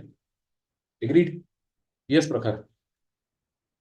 Sir मुझे सर आप ये बता दो कि पैसेज में आपने भी समझाया कि हम्म, चाइना की जो चाइना की स्ट्रेटेजी थी उसने एग्जाम्पल दिया। हम्म। सर पैसेज में जो ऑथर था इसने ये कहा कहा कि अडॉप्ट करो चाइना की स्ट्रेटेजी को। आपको फिर पैसे समझ आया नहीं, मुझे लग रहा है थोड़ा, ये कम आया। सर हम्म। हम्म, आपको अच्छा हाँ ये हाँ बताओ, ऑथर ने अपना जो आर्ग्यूमेंट था वो क्या दिया? Author started off saying that 19th और 20th सेंचुरी में बहुत लूट खसोट मची थी। अमेरिकन और यूरोपियन म्यूजियम जो थे उन्होंने भर भर के दूसरी कंट्रीज से सामान इधर उधर से इकट्ठा कर करके अपने म्यूजियम में लगा दिया। अब जो कंट्रीज हैं वो ऐसा ना हो आगे, उसके लिए कंट्रीज ने कल्चरल लॉज निकाल दिए, राइट? ये लिखा है, patrimony laws were intended to protect future archaeological discoveries against western imperialist design. Agreed? अब यस सर। ऑथर ने क्या किया कि उसने ये देखने की कोशिश की कि यार ये जो लॉज बने हैं इससे क्या फायदा नुकसान हुआ है। तो उसने जो आर्कियोलॉजिकल साइट्स 90 कंट्रीज की स्टडी करी, उसने पता लगाया कि यार इसमें से जो 222 आर्कियोलॉजिकल साइट्स लिस्टेड हैं 90 कंट्रीज में, उसमें से 201 वो हैं जो कि इन लॉज के पहले डिस्कवर हो चुकी थी। That means they were already see. अभी होता क्या है, वेस्टर्न इंपीरियलिस्ट डिजाइन मतलब क्या है कि सपोज करो एक कंट्री है, ठीक है, एक पुअर कंट्री है ABCD। अब इस ABCD में जैसे आपने पिक्चरें भी देखी होंगी ना, बहुत सारे आर्कियोलॉजिकल प्रोजेक्ट्स होते रहते हैं। Indiana Jones and the Temple of Doom और एंड द रेडर्स आर्क, ऐसे बहुत सारी आर्कियोलॉजी, ममी और ये सब बहुत सारी पिक्चरों में आर्कियोलॉजी की बात होती है कि वहाँ पे एक कंट्री के, खास करके अमेरिका और वेस्टर्न कंट्री के लोग आते हैं और ये गरीब कंट्री है, यहाँ पे आके यहाँ के नेटिव लोगों को लेते हैं और ये एक साइट खोदते हैं और उस साइट में उनको बहुत सारे वैल्यूएबल्स मिल जाते हैं और फिर वो वैल्यूएबल्स उठा के ले जाते हैं और अपनी कंट्री में अपने म्यूजियमों में लगा देते हैं, बेच खाते हैं, जो भी करते हैं, राइट? तो ये ना हो, इसके लिए उन्होंने क्या किया कि यार ये जो चीजें आपको डिस्कवर करोगे यहाँ पे, ये आप बाहर नहीं ले जा सकते। ऐसे लॉज पास हो गए। तो ऐसे लॉज पास होने का नुकसान क्या हुआ कि अब नई डिस्कवरी ही बंद हो गई है। That means people have no incentive, तो foreign countries have no incentive to come and educational institutions हैं या कोई भी और सोर्स हो सकते जो फंडिंग के, यहाँ पे उन्होंने बंद कर दिया। सर चाइना इसमें अरे अभी चाइना पूरा, का। अभी पूरा नहीं हुआ भाई, अभी अरे यार अभी आधा ही हुआ है ना, अभी पूरी कहानी तो सुनो। अभी यहाँ पे ठीक मैं है आपको, ठीक अभी तो यहीं तक पहुंचा हूं ना, मैं आपको अभी आगे की बात बता रहा हूँ। अब इसका इन्होंने डाउन साइड क्या बताया है यहाँ पे? यही डाउन साइड बताया ना कि कल्चरल लॉज लगाने के बाद में आपके नए साइट्स में डिस्कवरी होना बंद हो गई है, क्योंकि इंसेंटिव ही नहीं है फॉरेन गवर्नमेंट्स के पास में या नॉन गवर्नमेंटल के पास में या किसी एजुकेशनल इंस्टीट्यूशन के पास में, राइट? तो इसलिए उसको क्या करना चाहिए? It suggest that the survey has far reaching implications. It suggests that source countries, particularly in the developing world, should narrow their cultural property laws so that they can reap the benefits of new archaeological discoveries, which typically increase tourism and enhance cultural pride. अब उसने recommendation दिया है यहाँ पे कि ये जो laws हैं आपको इसको थोड़ा सा नैरो करना चाहिए। अभी आपने बहुत स्वीपिंग लॉज बना रखे हैं जिसमें कुछ भी नहीं करने देते हो आप, उसको डिस्प्ले भी नहीं करने देते हो, उसको ले जाने की तो बहुत दूर की बात है, आप उसको स्टडी भी नहीं करने देते हो। ये लिखा है ना इसमें कि will not be rewarded by opportunities to hold display and study what is uncovered. तो फिर वो क्यों इन्वेस्ट करेगा आपके यहाँ पे? तो इन्होंने कहा कि आपको अगर इन्वेस्ट कराना है उनसे, क्योंकि आप अगर इन्वेस्ट कराओगे और वो आके आपके यहाँ पे आर्कियोलॉजिकल साइट निकालेगा तो वहाँ पे टूरिज्म भी तो बढ़ेगा, कल्चरल प्राइड भी बढ़ेगी आपकी।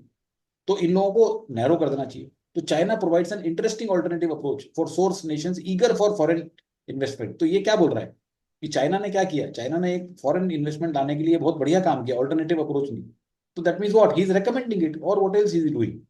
उसने बताया कि सर अगर ये 1939 से, रिकमेंड कर रहा है और हाँ, इसके जस्ट ऊपर लिखा हुआ है sir, this does not mean these Nations should abolish restriction on foreign excavation and foreign claims of to artifacts। तो भाई मेरे आप एक चीज समझो, आपको यहाँ पे क्या बोला था उसने कि जो पहले के लॉज थे, ठीक है, अर्लियर लॉज, अर्लियर लॉज थे कि आप उसको अपॉर्चुनिटी नहीं दोगे to even hold display and study what is uncovered, ये तीनों चीजें नहीं करने दोगे आप। अब वो कह रहा है भाई मेरे, आप उसको भले ही बाहर मत ले जाने दो, फॉरेन आप रिस्ट्रिक्शन अबॉलिश करो फॉरेन एक्सकवेशन पे and foreign claims, that means you don't let them take it out, but at least don't deny them the opportunity to display and study. आप अपनी ही कंट्री में रख के उसको स्टडी करवाओ, डिस्प्ले करवाओ ना। वो कहाँ बोल रहा है कि नहीं करना चाहिए ये? वो तो बोल रहा है ये करना चाहिए कि आपको nation should not abolish restrictions on foreign excavation. भले आप मतलब इसको नैरो करो, आप बात नहीं समझ रहे हो। आप ये समझ रहे हो कि वो ये कह रहा है कि लॉज हटा देने चाहिए। यार लॉज को नैरो डाउन करो, मतलब क्या होता है कि आज आपने अगर ब्रॉड लॉज लगा रखे हैं, हर एरिया को आपने बैन कर रखा है, तो आप कुछ एरिया में अलाउ करो। वो कह रहा है चाइना ने बहुत अच्छा काम किया चाइना ने क्या किया कि पहले उसके अंदर रिस्ट्रिक्टिव सिस्टम था, तो वहां पे आते ही नहीं थे, तो एक ही वहां पे डिस्कवरी हुई थी। 2003 के बाद में उसने चेंज कर दिया कोर्स, तो वहां पे सडनली देखा कि 11 साइट्स मिल गई वहां पे उसको। तो he is obviously recommending this ना। इससे ज्यादा मैं अच्छे से नहीं ठीक समझा है सकता इससे आपको, इसको आपको। ठीक आई है कैन सर नॉट ठीक एक्सप्लेन है। This better than this whole passage. Okay, चलो let's move to the second question. It can be inferred from the passage that archaeological sites are considered important by some source countries because they, तो archaeological sites क्यों है, ये तो बहुत straight forward उसने दिया रखा है आपको, टूरिज्म प्रमोट करती है यहाँ पे, टिपिकली इंक्रीज टूरिज्म, राइट, तो give a boost to the tourism sector, that's it. इसमें और कुछ करना ही नहीं आपको, सिंपल और इजी क्वेश्चन था ये तो, ये तो आराम से, इसका कोई मतलब ही नहीं। विच of the following statement if true would undermine the central idea of the passage. Central idea of the passage क्या है कि आप जो है वो नैरो डाउन करो अपने कल्चरल लॉस, अगर आपको फॉरेन इन्वेस्टमेंट अपने यहाँ पे सीक करना है तो, मतलब आपको इन्वेस्टमेंट अगर लेना है आर्कियोलॉजिकल साइट्स को, तो उसके लिए आपको अपने कल्चरल लॉस को ट्वीक करना पड़ेगा, जैसा कि चाइना ने किया। इसको अंडरमाइन करना है मतलब वीकन करना है, that means we need to figure out a statement. अगर ऐसा स्टेटमेंट मिल जाए जो ये कहे कि यार आपके पास में ऑल्टरनेटिव सोर्स है फंडिंग का, मत चिंता करो, आपको कंट्रीज को बुलाने के लिए अपने लॉज को ट्वीक करने की कोई जरूरत नहीं है, आपके यहाँ पे वैसे ही इन्वेस्टमेंट हो जाएगा, ऐसी कोई एश्योरेंस उनको दे दे। ऐसा कौन सा ऑप्शन एश्योरेंस दे रहा है बताइए। फोर्थ। बस, UNESCO finances archaeological research in poor but archaeologically rich source countries, UNESCO ने फाइनेंस कर दिया, कोई दिक्कत ही नहीं है, फिर क्यों मैं अपने लॉज को ट्वीक करूं या जो भी कुछ करूं। बाकी के ऑप्शन देख लेते हैं। Affluent archaeologically rich resource countries can carry, ये इनकी बात ही नहीं हो रही है। अफ्लुएंट जो कंट्रीज है वो तो वैसे भी अपना खुद ही कर रहे हैं, हम तो गरीब देशों की बात कर रहे हैं। Museums established in economically deprived, archaeologically rich source countries can display the antiques discovered there. ये तो ऑलरेडी बोल रहा है ना वो, ये वीकन कैसे करेगा, वो तो ये कह रहा है कि museums established in economically developed archaeologically rich can display the antiques discovered there, ये तो इसने बोला है कि ऑलरेडी आपको करना चाहिए। ठीक है, इसमें नैरो डाउन कर लो आप उसको कल्चरल को, तो पहले तो आप उसको अपॉर्चुनिटी भी नहीं देते थे कि होल्ड करने की, डिस्कवर करने की, लेकिन आप नैरो डाउन कर लो, मतलब आप उनको सिर्फ इन चीजों पर रिस्ट्रिक्शन रखो कि आप फॉरेन एक्सकवेशन के ऊपर से रिस्ट्रिक्शन हटा दो और फॉरेन क्लेम्स पे हटा दो, बाकी की चीजें आप करने दो। तो this does not really violate और undermine, right. Western countries will have to apologise to countries, ये क्या है, इससे कोई सेंस ही नहीं। Correct answer is D here, कि आपको फाइनेंस करने के लिए ऑल्टरनेट कोई मिल जाए तो क्या दिक्कत। Agreed. Yes sir. Which of the following statement best expresses the paradox of patrimony laws. Paradox ये है कि एक तरफ तो आपकी ये रक्षा करते हैं आपके आर्टिफैक्ट्स की, दूसरी तरफ रिस्ट्रिक्ट कर देते हैं आपके इन्वेस्टमेंट को और आपके यहाँ पे डिस्कवरीज को। They were intended to protect cultural property but resulted in neglect of historical. They were aimed at protecting cultural property but instead reduced business for auctioneers like Sotheby's, कहाँ से लेके आ गया ये। They were aimed at protecting cultural property but instead reduced new archaeological discovery. Yes, कि ये आपकी cultural property protect करने के लिए बनाए गए थे, लेकिन इन्होंने आपकी न्यू आर्कियोलॉजिकल डिस्कवरीज को ही रिड्यूस करके रख दिया। तो this is the paradox of patrimony loss. Okay, इसको छोड़ दो। एग्रीड, इसमें कोई कंफ्यूजन था? No sir. No great, sir. Great. चलिए आगे चलें। ये सर इजी रहा होगा सब 2023 में जिसने भी पेपर दिया हुआ है वाला। ये पैसेज मोस्ट इजी। हाँ मोस्ट इजी पैसेज। नहीं, मोस्ट इजी का खिताब मैंने वुल्फ्स वाले को दे दिया है। इस, लॉजेर वाला, हाँ, लॉजेर, वो लॉजेर वाला हाँ, सबसे इजी पैसेज है। वो सबसे इजी था। ये ठीक है इजी था, लेकिन इसके क्वेश्चन एक दो थोड़े ट्रिकी थे, उसमें क्वेश्चन ट्रिकी भी नहीं थे मेरे ख्याल में। वो तो इसमें बिल्कुल स्ट्रेट फॉरवर्ड क्वेश्चन था उसके। हम्म, ये वाला सर। नहीं उसके, नहीं नहीं सर, मैं इस स्लॉट की बात कर रहा हूँ। हाँ इस स्लॉट में तो ये इजी था, नो डाउट, इस स्लॉट में ये इजी था, बिल्कुल एग्री। मैंने दिया था सबसे पहले, मैंने यही किया। ओके, सर मैंने नेटमैग वाला किया था। ओके, ये वाला किया था आपने, रोमांटिक ये वाला एस्थेटिक। मैंने उस टाइम नहीं, ये वाला मैंने उस टाइम कैट में छोड़ दिया था। मैंने नेटमैग वाला किया था, और मैंने ये वाला जो अभी आपने कराया लास्ट वाला। ये भी इजी था, मतलब ये लोगों ने छोड़ हाँ दिया इसको रोमांटिक सर एस्थेटिक्स मैंने पे। इसको उठा लिया था, मतलब अभी पिक कर लिया था जब दे रहा था टेस्ट, हम्म। तो 4 में 4 सही हो गए इसमें। हाँ ये पैसेज जो है ना वो हाँ, दिखने में डिफिकल्ट दिख रहा था, लेकिन हाँ, क्वेश्चन इजी था। So understanding romantic aesthetics is not a simple undertaking for the reason that are internal to the nature of subject. Distinguished scholars such as Arthur Lovejoy and all these guys have remarked on the notorious challenge facing any attempt to define romanticism. Lovejoy, for example, claims that romanticism is a scandal of literary history and criticism main difficulty the lack of any real single entity or type of entity that the concept romanticism designates. The word romantic has come to mean so many things that by itself it means nothing. ये कह रहा है कि यार इसको समझना इतना आसान नहीं है, क्योंकि इसमें प्रॉब्लम ये है कि इसका कोई एक सिंगल एंटिटी नहीं है। इसको बहुत सारी चीजें you can interpret out of it, therefore ऐसा कुछ इसका एक मीनिंग निकल के नहीं आता है। तो ये जो इसके डिस्टिंग्विश्ड स्कॉलर्स हैं, उन्होंने भी ये सब चैलेंजेस पॉइंट आउट किए हैं। The more specific task of characterizing romantic aesthetics adds to these difficulties an air of paradox. Conventionally, aesthetics refers to a theory concerning beauty and art or the branch of philosophy that studies these topics. However, many of the romantics rejected the identification of aesthetics with a circumscribed domain of human life that is separated from practical and theoretical domains of life.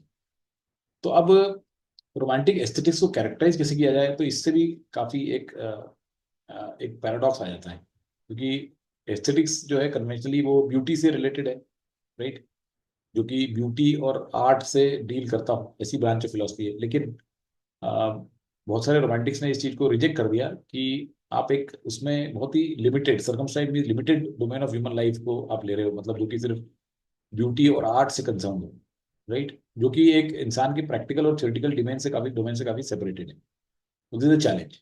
The most characteristic romantic commitment is to the idea that character of art and beauty of our engagement with them should shape all aspects of human life. तो इसमें ये जो character of art and beauty है और हमारा engagement है, ये हमारे सब एस्पेक्ट में दिखना चाहिए, ना कि सिर्फ एक सर्टन एस्पेक्ट में। Being fundamental to human existence, beauty and art should be a central ingredient not only in the philosophical or artistic life but also in the lives of ordinary men and women. Another challenge for any attempt to characterize romantic aesthetics lies in the fact that most of the romantics of poets and artists whose view of art and beauty for most part is found to be not in developed theoretical account but in fragments, aphorisms and poems which are often more elusive and suggestive than conclusive. तो इसमें another challenge ये था कि अगर आप romantic aesthetics की बात करो, कैरेक्टराइज करो उसको, तो रोमांटिक एस्थेटिक्स जो थे वो रोमांटिक्स थे, वो पोएट्स थे और आर्टिस्ट थे, और वो किसी डेवलप्ड अकाउंट में नहीं मिलेगा आपको, क्योंकि ये लोग फ्रैगमेंट, मतलब एक आर्ट उसने पेंटिंग बना दी। अब उससे आपको क्या समझ में आएगा? या एफोरिज्म मीन्स की कोई सेइंग पिथी, कोई प्रोवर्ब बोल दी या कोई पोएम बोल दी, तो ये पोएम और ये सब सिर्फ सजेस्टिव होती है, ये कंक्लूसिव नहीं होती। तो इसलिए आप बेसिकली क्या होता है रोमांटिक एस्थेटिक्स, इसको कैरेक्टराइज करना मुश्किल हो जाता है। So let's quickly recap these two paragraphs. Here he is saying that romanticism या रोमांटिक एस्थेटिक्स कोई एक स्पेसिफिक कॉन्सेप्ट नहीं है, कोई एक टाइप की एंटिटी नहीं है, इसलिए उसको फिगर आउट करने में काफी मुश्किलें होती है। दूसरा इसमें ये है कि ब्यूटी और आर्ट जो है वो एक सर्टन एस्पेक्ट ऑफ लाइफ है, जबकि रोमांटिक्स कहते हैं कि हम तो लाइफ के सारे एस्पेक्ट से डील करते हैं। तो इसलिए we can not just simply say कि ये आर्ट और ब्यूटी से ही रिलेटेड है। दूसरा ये है कि इसमें जो रोमांटिक्स हैं वो मोस्टली पोएट्स और आर्टिस्ट थे, जो कि डायरेक्टली कुछ नहीं लिखते थे, वो लिखते थे थ्रू सम फ्रैगमेंट्स और एफोरिज्म्स और पोएम्स, जो कि इल्यूसिव और सजेस्टिव होती हैं, not a complete account. Therefore how do we know कि यार ये रोमांटिक एस्थेटिज्म एक्चुअली होता क्या है, राइट? तो ये सब चैलेंजेस हैं इसमें। Nevertheless, in spite of these challenges, the task of characterizing romantic aesthetics is neither impossible nor undeniable, as numerous thinkers responding to Lovejoy's radical skepticism have noted. While warning against a reductive definition of romanticism, Berlin, for example, still heralded the need for a general characterization. Although one does have a certain sympathy with Lovejoy's despair, he, in this instance, is mistaken. There was a romantic movement, and it is important to discover what it is.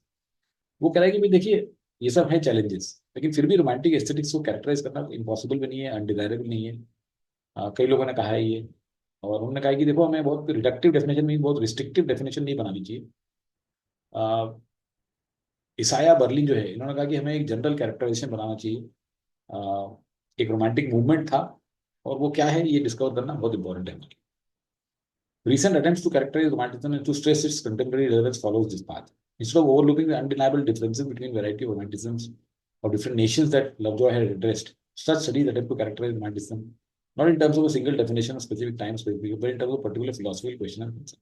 तो यहाँ पे ये कह रहा है कि देखिए, अगर इसको अब हमें करना है, इसको जो रोमांटिज्म को कैरेक्टराइज करना है, उसके लिए जो रिसेंट अटेम्प्ट हुए हैं, उसमें वो लोग ये नहीं देखते कि मतलब एक तो तरीका ये है कि हम अब डिफरेंट नेशंस में रोमांटिसिज्म डिफरेंट तरीके से आया है, and there are differences between variety of romanticism. तो जो अनडिनाइबल डिफरेंसेस हैं इसको हम ओवरलुक नहीं करेंगे। ओके, लव जॉय ने जैसा कि बताया था कि अलग अलग रोमांटिसिज्म जो है अलग अलग नेशंस के होते हैं, तो उसके बीच में डिफरेंसेस होते हैं, तो उन्हें हमें ओवरलुक कर देना चाहिए। तो वैसा ऐसा नहीं है। उसने कहा कि we characterise romanticism not in terms of single definition specific time but particular philosophical question. तो हमें ये देखना है कि ये रोमांटिक मूवमेंट किस तरह के क्वेश्चन को एड्रेस करता है, किस तरह के कंसर्न को एड्रेस करता है, रादर देन कि हम उसके ओवरलुक करें अनडिनाइबल डिफरेंसेस को। मतलब उनको हमको कंसिडर करना चाहिए, हमें मानना चाहिए कि जर्मन रोमांटिसिज्म है या फ्रेंच रोमांटिसिज्म है या ये है, ठीक है, fine, agreed.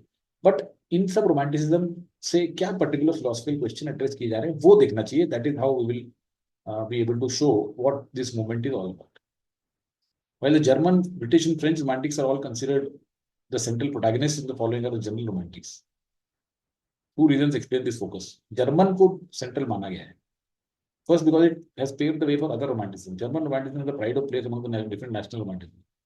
The aesthetic outlook that was developed in roughly Germany between this period that corresponds to the heyday of what is known as early romanticism offered the most philosophical expression of romanticism, which is grounded primarily in the epistemological, metaphysical, ethical, political concern that the German romantic discern in the aftermath of Kant's philosophy. तो यहाँ पे and में ये बता दिया कि इसमें German वालों को फॉरमोस्ट रखा गया है, और वो इसलिए रखा गया है क्योंकि ये ग्राउंडेड है प्राइमरली इन सब चीजों के अंदर।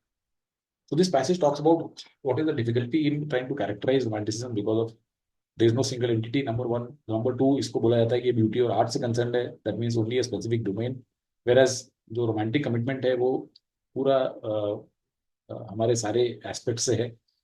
दूसरा ये कि ये पोएट्स और जो आर्टिस्ट होते हैं ये अपने आप को कम्प्लीटली एक्सप्रेस नहीं करते, कोई ऐसी थीसिस बना के नहीं देते, ये तो सिर्फ एक पोएम लिख देते हैं, आर्ट का पीस बना देते हैं, इसलिए इसको कैरेक्टराइज करना मुश्किल हो जाता है। लेकिन फिर भी हमें इसको करना चाहिए, ऐसा कहा जा रहा है। और उसको करने के लिए जो अटेम्प्ट हुए रिसेंटली उसमें ये नहीं है कि आपने कहा है कि नहीं नहीं यार ये जर्मन भी है, फ्रेंच भी है और ये है तो इनके डिफरेंसेस को ओवरलुक करो, बल्कि उसने कहा कि ठीक है उनको रखो आप डिफरेंसेस को, लेकिन आप ये देखो कि ये किस तरह के फिलोसफिकल क्वेश्चंस को आंसर करते हैं, तो उस तरह से इस मूवमेंट को डिफाइन करेंगे। फिर उसने लास्ट में ये बता दिया कि जो सारे अलग अलग टाइप के रोमांटिज्म थे उसमें से जर्मन जो रोमांटिज्म है वो सबसे ज्यादा प्रीडोमिनेंट माना गया है, और उसके पीछे उसके रीजन बताया। Alright, let's look at the questions. According to the romantics, aesthetics is widely considered to be irrelevant. नहीं यार, ये तो relevant है, हर जगह पे चाहिए हमारा, permeates all aspects of human life, philosophical and mundane. ये लिखा हुआ है यहाँ पे, देखिए आप, एस्थेटिक्स जो है हमारा, right, the most characteristic romantic commitment is the idea that character of art and beauty of our engagement with them should shape all aspects of human life. Okay, तो ये जो ये वाली लाइन है इससे आप ये वाला सेकंड इसका सिलेक्ट कर सकते हो। Should be confined to specific domain, बिल्कुल उल्टा बोल रहा है ये, राइट। ये कह रहा है कि ऐसा नहीं होना चाहिए, ऐसा है अभी लेकिन ऐसा नहीं होना चाहिए, राइट। ये इसने ये यहाँ पे कहा है। Many of the romantics rejected the identification of aesthetics as a circumscribed domain of human life that is separated from this. तो रोमांटिक्स ने उसको रिजेक्ट कर दिया ऐसी बात को कि ये सिर्फ और सिर्फ कन्फाइन हुआ एक स्पेसिफिक डोमेन में, तो ये गलत हो गया। Is primarily the concern of philosophers? No, it is the concern of everybody. खाली फिलोसफर और आर्टिस्ट की बात नहीं है, ये हर इंसान, सॉरी, हर इंसान को ये कंसर्न करेगा, ये लिखा हुआ है ना। Being fundamental to human existence, beauty and art should be the central ingredient not only in a philosophical or artistic life but also in the lives of ordinary men and women. तो आपको सारे answer वहां पे मिल गए, मतलब जो इस particular question को डील करने के लिए डायरेक्टली आपको स्टेटमेंट मिल गया, isn't it? So this was an easy question. Agreed? Yes, sir. Which of the following statement is not supported by the passage? Recent studies on romanticism seek to refute the differences, means challenge the differences. नहीं यार ऐसा नहीं है, no, ऐसा है क्या? बिल्कुल नहीं है। वो तो कह रहे हैं कि यार आप उन डिफरेंसेस को ओवरलुक मत करो, मतलब रहने दो। यू कांट से दैट कि वो दो डिफरेंसेस नहीं है, आप उनको रहने दो। तो this is definitely not supported, right. Romantic aesthetics are primarily expressed through fragments, aphorisms and poems. साफ साफ बोल रहा है ये, फ्रैगमेंट्स, एफोरिज्म्स एंड पोएम्स से होता है ये express. Many romantics rejected the idea of aesthetics as a separate domain. ये तो यहीं पे बताया हुआ है, ये तो हमने ऊपर भी देख लिया। Characterizing is both possible and desirable despite, ये से लास्ट में बताया हुआ इसमें कि it is desirable, ये लिखा हुआ। In spite of these challenges, the task is neither impossible nor undesirable. साफ साफ बोल रहा है। So correct answer is A. Easy था, isn't it? मतलब आप अगर ये वाला पैसेज करोगे तो आपको पता लगेगा कि तो नटमेग से भी इजियर था और दूसरे सर रेशनैलिटी से भी इजियर था। हाँ सर, बस थोड़ा पैसेज को समझना इम्पोर्टेंट था। इसमें इसमें क्वेश्चंस डिफिकल्ट नहीं थे। Main difficulty in yes studying sir. Romanticism is the absence of written accounts. नहीं नहीं नहीं, ऐसा नहीं बोल रहा है। ऐसा लग सकता है हमें। Elusive and suggestive nature of romantic aesthetics, फिर तो ये भी लग सकता है। कंट्रोवर्शियल एंड स्कैंडलस हिस्ट्री नहीं। Lack of clear conceptual contours, ये जो यहाँ पे बताया इसने। मेन डिफिकल्टी देखो इसमें लैंग्वेज को, मेन डिफिकल्टी इन स्टडीइंग रोमांटिक।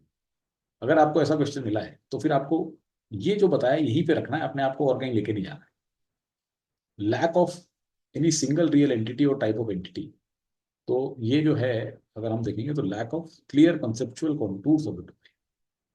अदरवाइज आपको सारे ही लगने लगे, isn't it? तो this perhaps was one slightly trickier, but I would still say that not difficult, because आपने अगर यहाँ पे जाके देख लिया इस चीज को, मेन डिफिकल्टी, तो आपको आराम से हो जाएगा।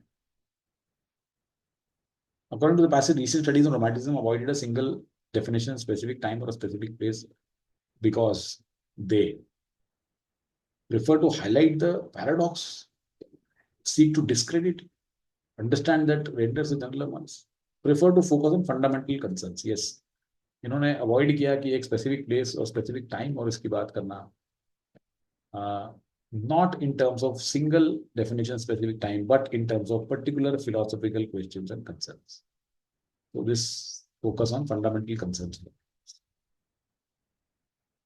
So this passage turned out to be rather the easier of everything, of the others, the easiest of all. Agreed? Okay, great.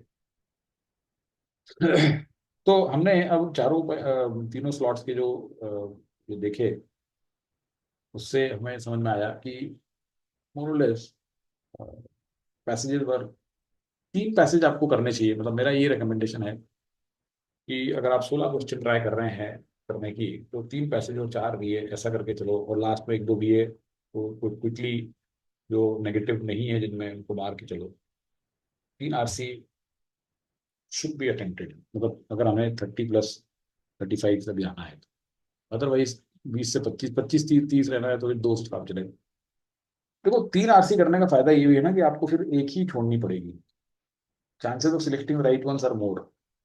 If you just do 2 passages, then your chances of selecting the right one are still lower, right?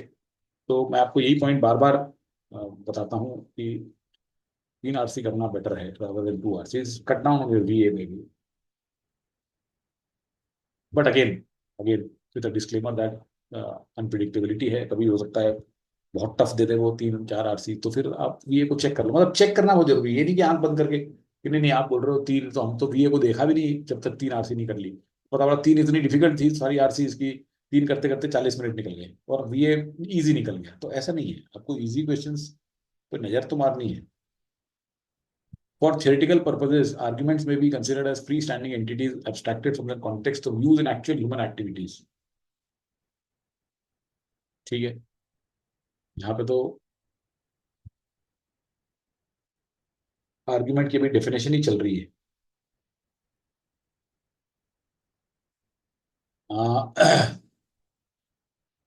An argument can be defined as all of this blah blah blah blah act of holding.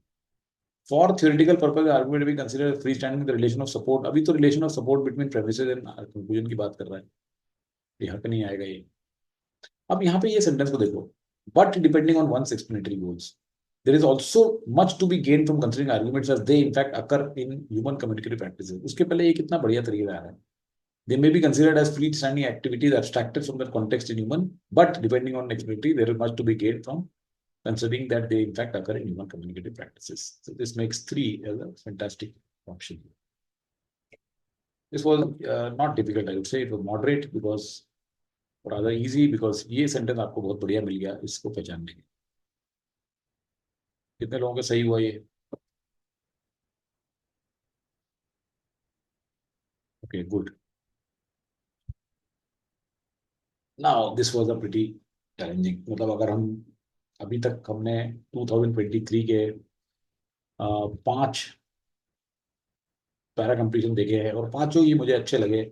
बहुत clear cut उसमें indication थे और आप उनको पांचों को कर सकते थे थोड़ा सा रीजनेबल एप्लीकेशन से। लेकिन ये क्वेश्चन एक मिल गया क्योंकि थोड़ा सा ट्रिकी था। इनफैक्ट इस बीए सेट में यही क्वेश्चन एक था जो थोड़ा चैलेंजिंग था कि beyond undermining the monopoly of state-armed conflict also creates an environment that can enable linkages between can reinforce one another. मतलब it could have come at 1 also, right?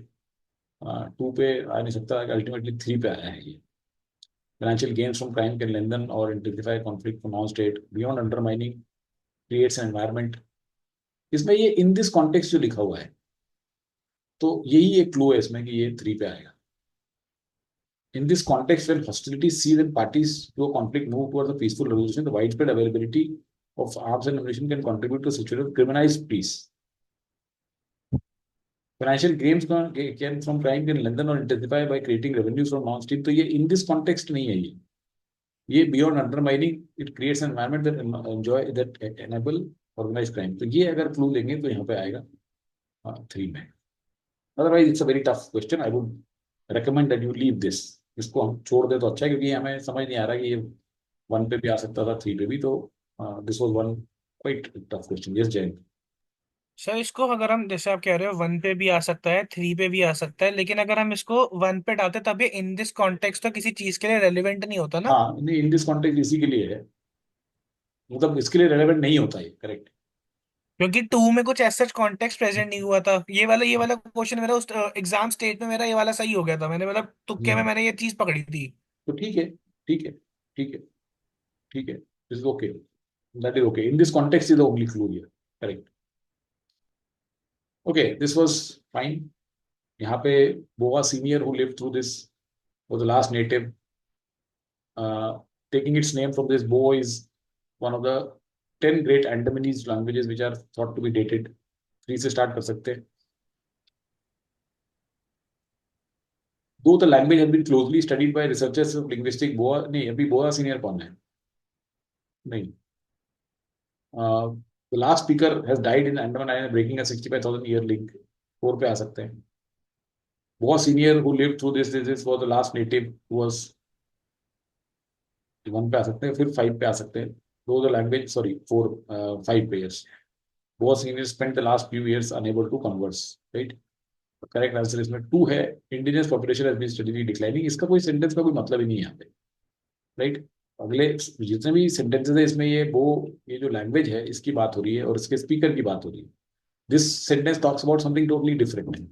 This was an easy odd one out which is quite rare. मतलब I would say that odd one outs are very difficult in that, but this was a relatively easier one.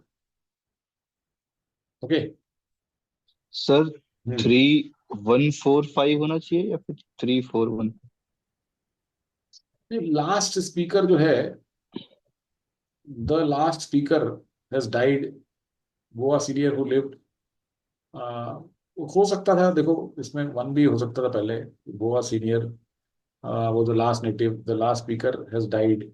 यहाँ पे last native island was fluent, फिर last native ऐसा बोलना थोड़ा सा ठीक नहीं रहता है। मतलब अगर 1 के बाद 4 लगाएंगे ना तो ये कोई अच्छी लैंग्वेज नहीं है कि आप यहाँ कह रहे हो कि वो the last native was fluent in Bo, the last speaker of an ancient tribal language has died, breaking. In fact, sorry, my mistake. In fact, 4 से स्टार्ट करना बेटर होगा। 4 के बाद में 3 पे जाएंगे। Sorry, my mistake. I should have realized this earlier. 4 से चालू करवाओ। Last speaker of an ancient tribal language, क्योंकि एन लिखा है ना यहाँ पे, मैं इसको पहले द करके पढ़ रहा था, तो दैट्स माय मिस्टेक। इसको आप एन से देखोगे ना तो ये सबसे पहले स्टार्ट करेगा। Taking its name from now extinct Bo is one of the great which were, तो अब बो के ऊपर आए हैं, अब 4 के बाद 3 सेंस बन रहा है, and then we can go to 1 and then we can come to 5. That makes more sense. Do you agree or not? Yes sir, है यस ना? Sir, agree. This is better. This is better. Yes. Correct. Good that you pointed out. Okay, let's go to the next. तो ये बहुत easy था, मतलब this is again rare parajumbles इस साल का जो कि इजी था. E-waste contains huge quantities of valuable metals. Veena Sahjawala, material scientist, believes there's a new way of solving this problem. She plans to build microfactories. Her vision is for automated drones to pick out components. इसमें सिर्फ ये doubt होता है आप लोगों को कि ये पहले आएगा, ये पहले आएगा, लेकिन भाई पहले माइक्रो फैक्ट्री बनेगी, फिर ऑटोमेटेड ड्रोन्स उनको पिकअप करेंगे ना कंपोनेंट्स को. चीज पहले तो मटेरियल उसमें अलग अलग करोगे आप, फिर उसके बाद कंपोनेंट को वो निकालेंगे और फर्नेस में डालेंगे. तो इसलिए 2 एंड में आएगा, not 4. Agreed? This was an easy question. Yes sir. Again, this was an easy question. Again, so this was very rare that 2 parajumble questions are so easy. दोनों सीटर मिल गए सर, दोनों हम्म? लड्डू, दोनों हाथ में लड्डू मिल गए. दोनों हाथ में लड्डू मिल गए आपको. So one of the immediate recognizers was how people learned in a scribal culture, right? The printing press shifted the learning process. Learning no longer required to be done privately. The transformation of learners from listener to readers was complex. Centuries later, आज की बात कर रहा है, ये and में आएगा. Easy. And on top of it, ये भी easy मिल गया हमें. अगर हम समरी देखें तो वो भी easy है, इसके बाद वाले भी सर इजी है. बहुत easy है, दोनों बहुत easy है. हाँ. Gradually, ये थोड़ी सी फिर भी trickier है. Life for birds is improving. Antarctic periods which also nest has managed to cling on in some sites.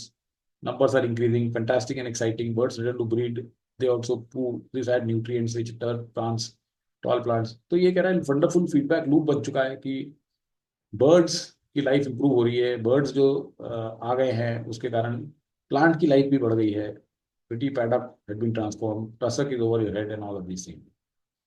There's an increasing number of predatory birds and plants despite the presence of pests, which is a positive. तो गलत बता रहा है. In the absence of pests, right? Life on the island is now protected, and there has been a vital revival of variety of birds and plants. तो ये लिखा हुआ है यहाँ पे कि पहले pests थे, right? While pests on the island, तो अब ये लाइफ कराती है. अब लेस पेस्ट नहीं है, राइट? तो अब बर्ड्स की लाइफ इंप्रूव हो गई. यस प्रखर. सर ये पेस्ट नहीं है वाली कहाँ पे से पता लग रहा है? Life on birds islands, the life for the birds islands is improving. Antarctic prions and all, which also nest in burrows, had managed to cling on in some sites while pests were on the islands. Their numbers are now increasing. तो जब pests थे वहां पे, तब ये लोग कहीं ना कहीं छुप गए थे. तो अब इससे ये अंडरस्टैंड कर सकते हो कि पेस्ट चले गए, नंबर्स आर नाउ इंक्रीजिंग. तो इट्स सर ये मैं अंडरस्टैंड नहीं कर पाया था। फिर कौन सा लगाया आपने? मैंने सर 1 मार्क कर दिया गलती से। नहीं तो despite the presence of paste कैसे यार, यहाँ पे वर ऑन द आइलैंड लिखा ना, आर ऑन द समझ आइलैंड लिखा गया। होगा तो ठीक है, आप बोल सकते हो. ये भी ग्रामर टेस्ट हो गई ना यहाँ पे. There is a huge positive transformation in ecosystem. ये क्या है सर मैं भी क्या हुआ बताइए. सर कंफ्यूज हो गया था द एब्सेंस ऑफ पेस्ट्स में करके, मेरे को भी लगा कि ये तो कहीं से इन्फर नहीं हो रहा है पर तो आपने क्या मार्क किया? मैंने छोड़ दिया सर। अच्छा छोड़ दिया. But now is it clear? हाँ सर। ये समझने की बात है ना इसमें, तो इसलिए थोड़ा सा ये ट्रिकियर क्वेश्चन है. Agreed. Okay, this was very very straight forward कि पहले जो है, जो परफेक्शनिस्ट होता था वो दूसरों के जैसा दिखना चाहता था. Today's perfectionist feels an obligation to stand out, right? तो दो long standing the pressure to appear perfect and thereby attract attention evolved over time from one of conformism, means पहले जैसा दूसरों के जैसा, to the one of non conform. बहुत बढ़िया तरीके से इसने इसको कैप्चर किया है. Pressure to appear perfect has been the cause and tension of conflict because the idea has been state of. ऐसा नहीं है, देखो ये मेन आइडिया इसका ये है कि पहले आप अपने आप को दूसरों के जैसा दिखा के परफेक्शनिज्म अचीव करना चाहते थे, और आज की तारीख में अलग स्टैंड आउट करना चाहते हो. Desire to attract attention is deep rooted. ये तो बहुत ही कॉमन जनरल है. Image of perfection is reflected. This was easier, right. काफी इजी था सच वाला। तो यहाँ पे अगर हम देखें तो ये इसका ये जो था वो इजीएस्ट था, इसमें कोई डाउट नहीं. हाँ, पैसेजेस में I would still say that slot 1 के passages were easier than slot 3 overall अगर हम देखें तो. स्लॉट 2 के डिफिकल्ट थे, no doubt. Alright, so that's it. बताइए कुछ डाउट, क्वेरीज, क्वेश्चंस आपके हैं इन जनरल या इससे रिलेटेड हो तो. यस जैन. सर मेरे को एक चीज पूछनी है. While you were the same person who attempted in this slot, आपका फर्स्ट व्यू क्या था इस पर्टिकुलर स्लॉट के पूरे पेपर को देखकर? देखो, मैं तो पहले बीए करता हूँ, ठीक है. चुप. My strategy is to first do VA, and then when I could do this VA within within 10 minutes roughly. Okay. मतलब कि ये VA अगर पूरा 10 मिनट में से भी कम में हो गया पूरा सारे क्वेश्चन, तो दैट शोज कि this look like an easy thing, and then that offered good opportunity to do an all do the RCs सारी की सारी. क्योंकि मतलब अगर इसके पिछले साल में भी देखोगे तो जो मैंने स्लॉट 3 दिया था, तो सारे VA जो है वो करते करते 11 से 12 मिनट हो गए थे. तो इसके अंदर मुझे सारे VA करने के में 10 मिनट से भी कम लगे, तो that was a good indication. तो आई कुड रियलाइज कि चलो अच्छा है, it is not that difficult, so that increase the confidence. That is how I would put it. मेरे को इसके वीए में मेरे को पैरा समरीज अच्छी लगी थी. पैरा जंबल मेरे को एक वो वीनू वाला अच्छा लगा था, जो वो ई वेस्ट वाला था. मेरा देखो, और मैंने इसमें मेरा एक ही ये वाला गलत हुआ था, है ना. ये मैंने मतलब जल्दीबाजी कर दी, जो भी है. This I did wrong. ठीक है, सो 7 मेरे करेक्ट हुए थे, ये गलत हो गया. जबकि इसके पहले वाली जो थी मेरी, उसमें 6 हुए थे BA सही. तो 22 में.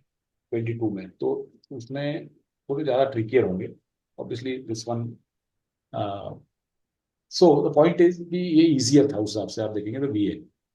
अदरवाइज BA में दो गलती तो होती है, क्योंकि वो आपका सर इसमें किस स्कोर में क्या परसेंटाइल थी आप इसमें, हम्म जैसे 30 नंबर ये में क्या परसेंटाइल बनी?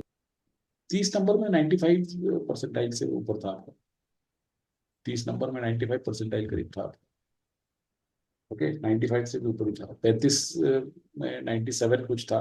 38 में 98 होगा. 39 40 के बीच में 99 था. 43 में करीब 99.56 था. 947 में कुछ 99.7 ऐसा चल रहा. तो 30 का स्कोर में 95 परसेंटाइल मिल जाएगा आपको, उससे ज़्यादा ही मिल जाएगा. देखिए, ये मैं स्कोर बता रहा हूँ आपको, फाइनल स्कोर स्केल स्कोर है, नॉट रॉ स्कोर, क्योंकि 3 3 मार्क्स इसमें गिरे हैं लोग. ठीक है. और ये गिरना लेकिन मुझे थोड़ा हार्श लगा. एक सेकेंड ना, इसको मैं पहले ये रोक देता हूँ.